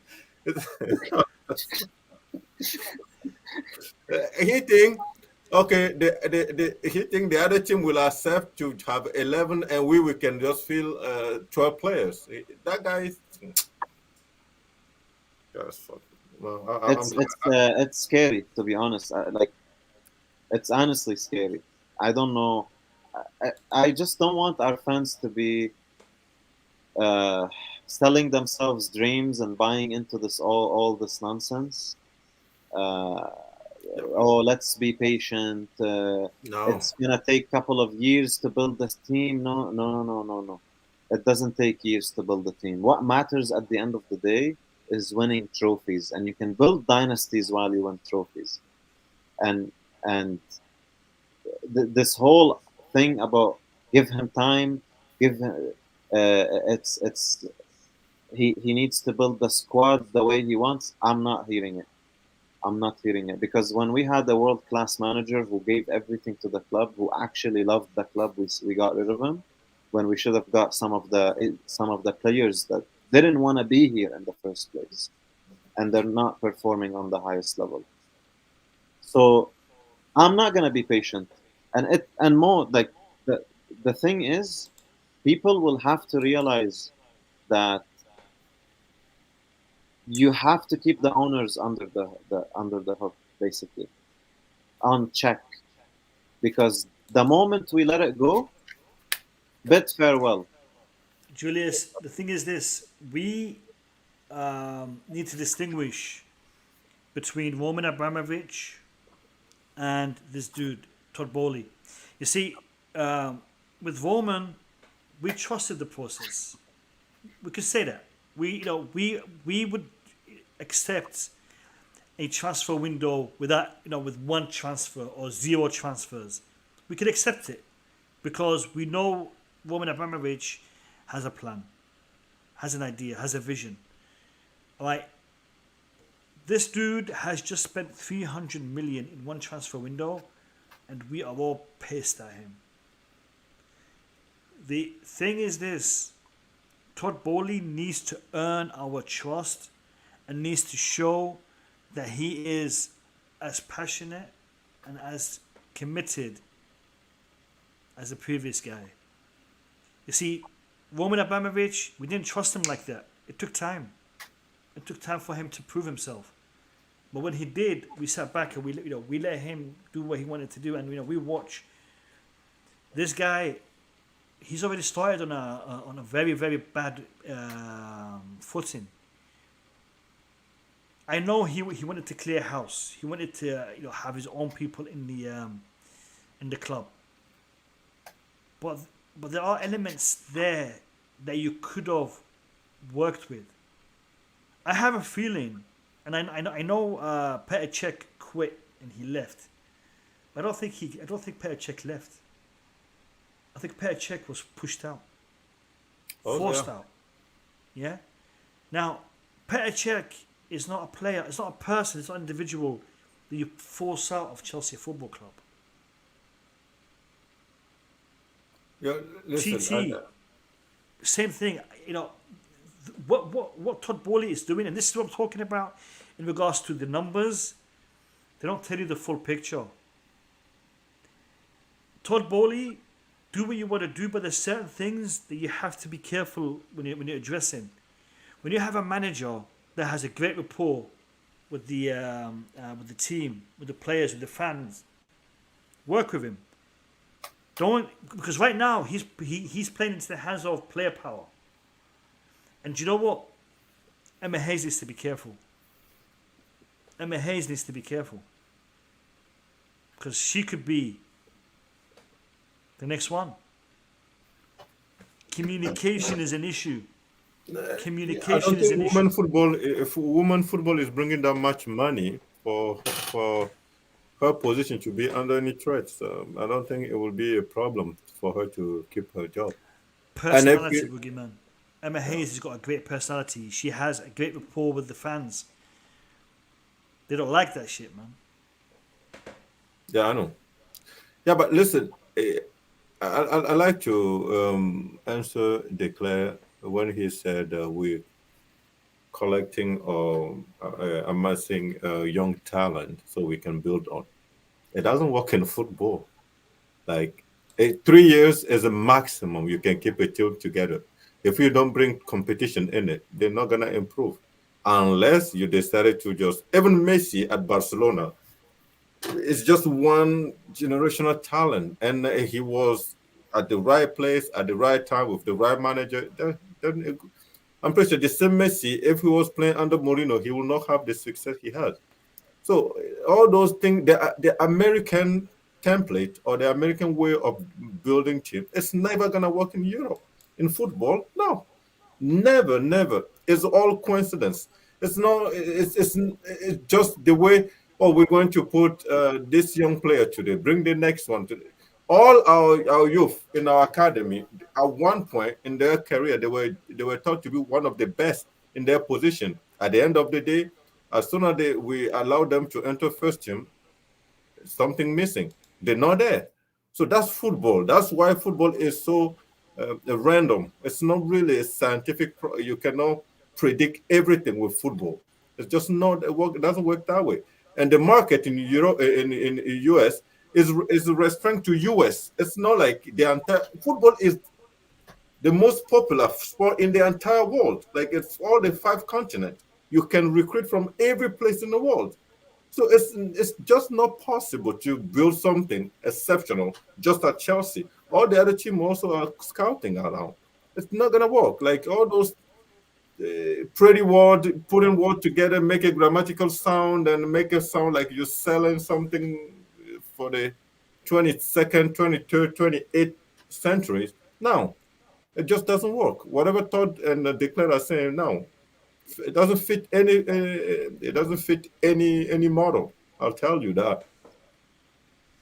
I don't think this comment here by Courtney. I don't think Roman Abramovich could see what Todd Bowley would do, or he could predict what he would do. So I'm not blaming Roman for anything that Todd does. Sorry. Like guys, I put my Twitter handle in the pinned comment. I post every day Chelsea content as well as other content on Twitter. So if you want to keep up with me, literally every day I'm on Twitter. I post stuff. Some stuff is personal, some stuff is football related, politics, social things. So if you want to follow me, my Twitter link is there. In regards to YouTube, I post as and when I can. And I do apologize for not posting regularly. I know a lot of you guys are angry at the fact that I don't post regularly, and a lot of you have unsubscribed and have left the channel, and you know, it is what it is. Like, what can I do? I'm a busy man. I've got bare things on my plate right now. I've got bare things on my plate, and I will stream whenever I can. I will post content whenever I can. You need to start a weekly blues therapy session. There is a For comment me, I need to listen. I will do more regular content, but I just gotta stress. I am currently not doing regular things. My life is a little bit erratic right now, so because of that, I'm a little bit unable to give you a proper schedule. So for that, I do apologize. But if you do want to keep in touch with me, I'm on Twitter and I will respond to any comment, any message you guys send me. Sorry, Julius, you were going to say something. There is a guy in the comment. He's saying we've never heard of Ken Bates, and I think he's making this assumption because of our accent, maybe because we're not locals. I bet you anything that I know more about Chelsea than him. I bet you anything. And Boogeyman Singh, like Who's the guy? Where's the guy? he thinks because we're not maybe London English Box. or we don't speak English, we don't know anything about the club. Yeah. Yeah, it's unfortunate. It's unfortunate. Ken Bates. Um, he was a rock star, wasn't he? He was a rock star. Yeah, he was Well, like he bought the he club was for a pound no because no the no no. people. Don't wait, come on, wait.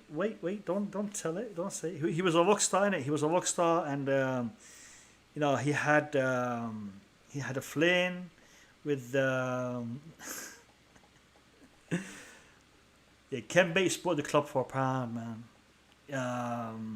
Does Ken does Bates does, he does started the LVM knows revolution. why? Does he know why he bought the club for a pound, or Tell he just tell him throwing names? tell him, and tell him about the renovation that he did, and tell him about the partnership that he had with what's his name, the guy who had the helicopter accident, the one who has a stand named after him. What's his name? We I don't wanna know I about wanna Chelsea. no, We no, don't know I about wanna see Chelsea. if No, he if we he, don't know about Chelsea. I wanna know if he knows why and who's that person you're referring to. If you can type it in the comment. The thing is, uh, if people don't know why he bought the club for £1, just in case they don't,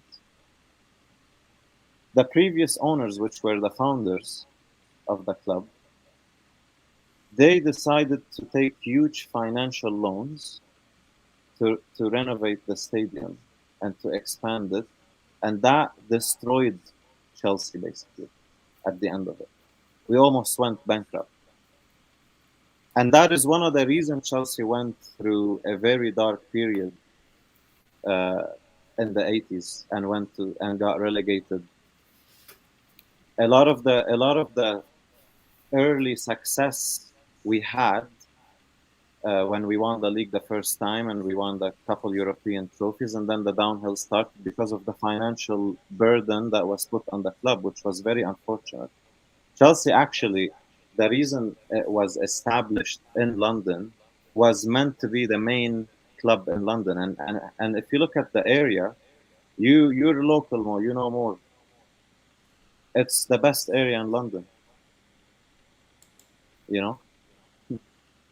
But the reason why I wanted to, I usually ignore people like that, but he's been throwing names in the comment and claiming that we don't know anything, me and Boogeyman. Yeah, I guarantee you, I know more than you about the of history course. Forget about it. of Chelsea Football Club. And just because we don't speak British, you can't doesn't mean we don't know anything about it. I've been supporting the club since Vialli. The reason I am a Chelsea fan is Vialli. Just in case you don't know. Yeah, he gets Anyways, the listen, message. He gets the it is message. He what it gets the is. message. Yeah. What's that? No, he gets the message. He understands. He gets the Yeah. message. Yeah. It is like I think it was Julius or Mo that was saying. We support. The fact is, he is the coach. The fact is, the other one is the owner. But we should not be just sleeping and accepting the fact that okay, they need time. They need time. No, that like the first sign the owner is giving us is worrisome. So we need to keep him at bay. We need to make sure he understands that whatever the model he's bringing from US, we need to keep telling him it's not going to work. I mean, it might take 2 or 3 or 4 seasons before Todd Bowley face the reality that listen, this team when I came in, this team was we were European champions. We were top four all the time. Now the team is in the middle of the table, fighting for 7 or 8 position all the time. Now I need to change something. It might take 3 seasons or 4 seasons, but if we can keep talking about it and screaming about it, maybe he may feel the trend in the second season. He may notice that okay, whatever model I'm trying to bring from US doesn't fit the European football, and I need to recalibrate my views, and I need to really think twice before making decisions. And like when you're trying to sack a coach, that we all criticize. Someone asked me in the chat today, were you not Tuchel out? And if I say no, then the person I say you lying. If I say yes, I know I've never Tuchel out. I criticize Tuchel, really, really seriously because I don't like his game management, and I feel like he make a lot of mistakes also. But if you want to sack Tuchel, bring me someone with some minimum European pedigree. Like if the coach sitting on my bench is telling me the only experience he has with Champions League is exactly the experience me I have sitting on it in front of TV, I have a problem with it. He didn't even play in Champions League. I'm not even sure if I can say that. I think he didn't even play in Champions League. And I'm worried. What exactly that guy going to take to tell Mason Mount that won the Champions League? What is that guy going to take when Mason Mount has no solution on the field during the Champions League game? Like that's the difficulty we need to face. So Todd Bowley made this choice, yeah, but we need to show our frustration. But the most important thing, Todd Bowley need to know as early as possible that whatever his idea are from US, now he need to stop fancy talking us. He need to talk to us at our friend level so we can understand each other. He need to talk to us so we can understand the word. He need to listen to what we're saying. We're not in this to please anybody outside of the UK or outside of. I don't care about any other team. I don't care about Todd Bowley creating a franchise, owning other club in Europe. I don't care about that. I don't care about him, how Chelsea is viewed in Asia. I don't care about it. All I care about is Are you talking finish about the football. Portuguese feeder team that he's looking at? Because he's looking to buy a Portuguese team to be a feeder he, team for he, Chelsea. he think he is the only billionaire that think that way. No, but it's going to create a lot of conflict already. Like last season on your channel, we discussed a lot of issue with a conflict between we the way I think we used to give player to that club from Holland, PSV or is it PSV? Vitesse. Vitesse. Vitesse, and Roman trying to buy that club also or something. So we talk about all those things. We know about all those things. He's not going to teach us anything. He needs to just shut up, and whatever he has in his mind, he needs to sit in an office with people in the office and discuss it. Not always sitting in front of journalists and scaring us and making us worry about what the future about the club we love. That's the only club. That's the only way we used to release our stress. And that guy coming just throwing bomb grenade everywhere. Like I just don't know what to think about the Chelsea or the future of the Chelsea at this point. The thing is about Manchester City is what they did when before getting Pep Guardiola, which you could say best manager in the world. Some people may say best of all time. So that's a big statement, right? What they did is they built the infrastructure that would suit Pep. But the difference is you're bringing the best manager of all time and pave the way for him to go and succeed. And that's exactly what they did. What we are doing, we brought in a brilliant coach because I do rate Potter. He is a brilliant, clever coach, worked hard to get where he is today. But we're still gambling and we're hoping that he's gonna turn out to be a successful story.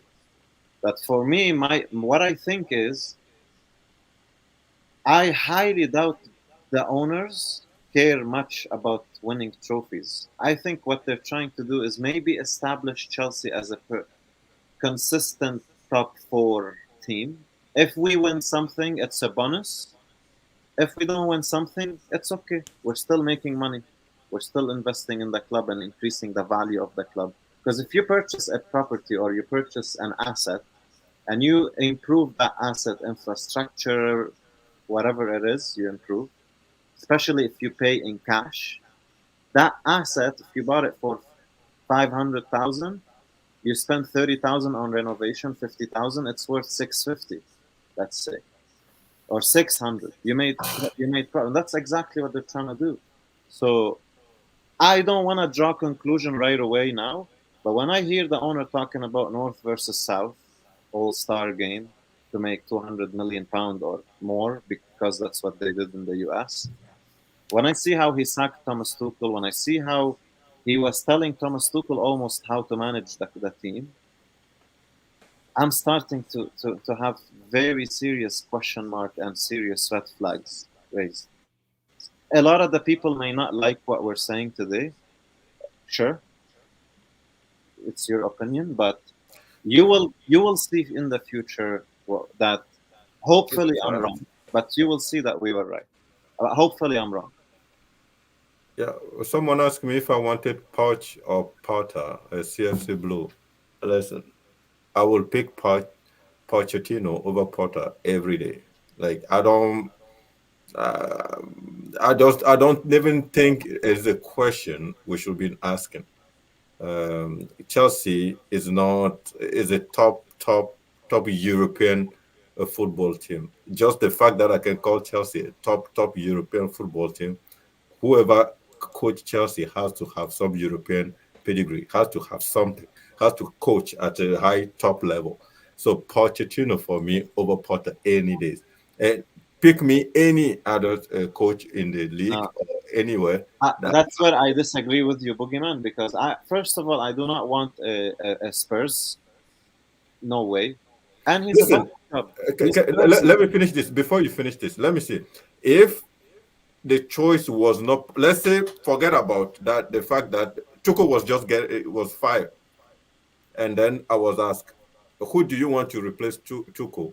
Let's say in the name, there's a Pochettino, there is a Zidane, there is name them. I would say no, but Pochettino I don't want it because his connection with Spurs.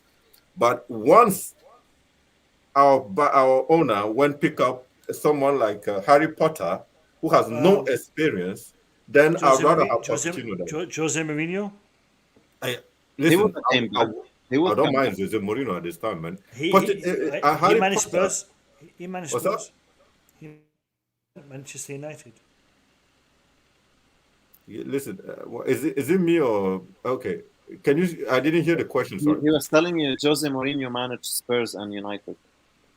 Yeah, oh no, Jose Mourinho managed Spurs, but Jose Mourinho is known in EPL as a Chelsea club. He's legendary for coaching Chelsea. So Mm. I wouldn't mind Jose Mourinho third spell at Chelsea. I don't mind it. But that Potter guy, he has zero experience. Like Look, up Boogeyman, the thing now, is, we sacked Tuchel. That was given. It's done. We couldn't do anything about it. If you ask me who I would have replaced Tuchel with, I would have thought Potter. To be honest with you, I don't want Posh because Pochettino failed at PSG. He's a bottle job as well. He's Spursy. He had a better team at PSG and he couldn't do anything. He got embarrassed in Champions League with that squad. I don't want that guy at Chelsea. I would rather have Potter any day of the week because I don't know much about how can he handle a big club and a big team like Chelsea. He may be more successful than Pochettino. My issue with appointing Potter is not Potter himself. Is sacking Tuchel in the first place. That is my issue. I want Potter to succeed, and I do rate him as a manager. But who's that? You rate Potter based on what? it's just that gambling aspect of it. Yeah, but Because then you don't rate him. You're just playing lottery here. it Why is do you say you lottery, rate someone? but there is a factual evidence that Pochettino will not succeed at Chelsea Why? He succeeded at Spurs. because he is Spursy and he failed at PSG. Yeah, Potter, there is no evidence that he's gonna fail at Chelsea yet. There's no evidence, and there's no evidence that he will succeed. but he has managed at a level that Harry Potter has never managed in his life. I don't understand why someone say I rated Harry. It's Graham. It's great. Graham Potter. Sorry. Listen, I just don't understand why you say you rated Potter, why he has Because, never coached because Potter at took any it level. because Brighton is literally nothing. Like no disrespect, but he made Brighton a proper team from scratch, Oh Lord. and he No, still no, no, no. I refuse. I refuse it. I refuse to let those type of thinking. Pochettino has made. It was Southampton. Pochettino was coaching back then, or something, right? Southampton. Southampton, right? He make them a proper team, a proper middle table team. Like if Potter, Graham Potter, has finished second in the league with Brighton this season, and then people will be like, "Whoa, Brighton! Those players, he turned them into." Yeah, but Potter can Then still, I know that something is happening. Potter Yeah, can still win he turned trophies. Brighton to what? Where were they last season? Boogeyman, for me, Potter has a higher chance winning a trophy at Chelsea than Pochettino. And I disagree again. Pochettino is not, he's overrated. He's a butler. He has an expiry date. I think since they decided to make a very bad decision at sacking Tuchel, the best of the worst decision they had to make is to get Graham Potter to the club. He is the best option available, in my opinion, and I have way more hope with him succeeding at Chelsea than Pochettino, especially long term, by the way. If not short term, All right. Listen, lads, I want to give you both a couple of minutes to give me your closing remarks. I want you to summarize the game for me and also to give me your impression of Graham Potter's first match in charge of Chelsea Football Club. And we'll start with Boogeyman. Listen, Potter, I've watched his documentaries as soon as he was appointed. I watched his documentary as from when he coached at Sweden, and then what he done in Brighton.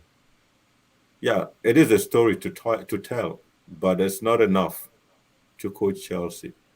Now he's a Chelsea coach. Of course, Chelsea failing is my failure. Also, I'm not going to be happy if Chelsea fails. So I'll be here supporting him.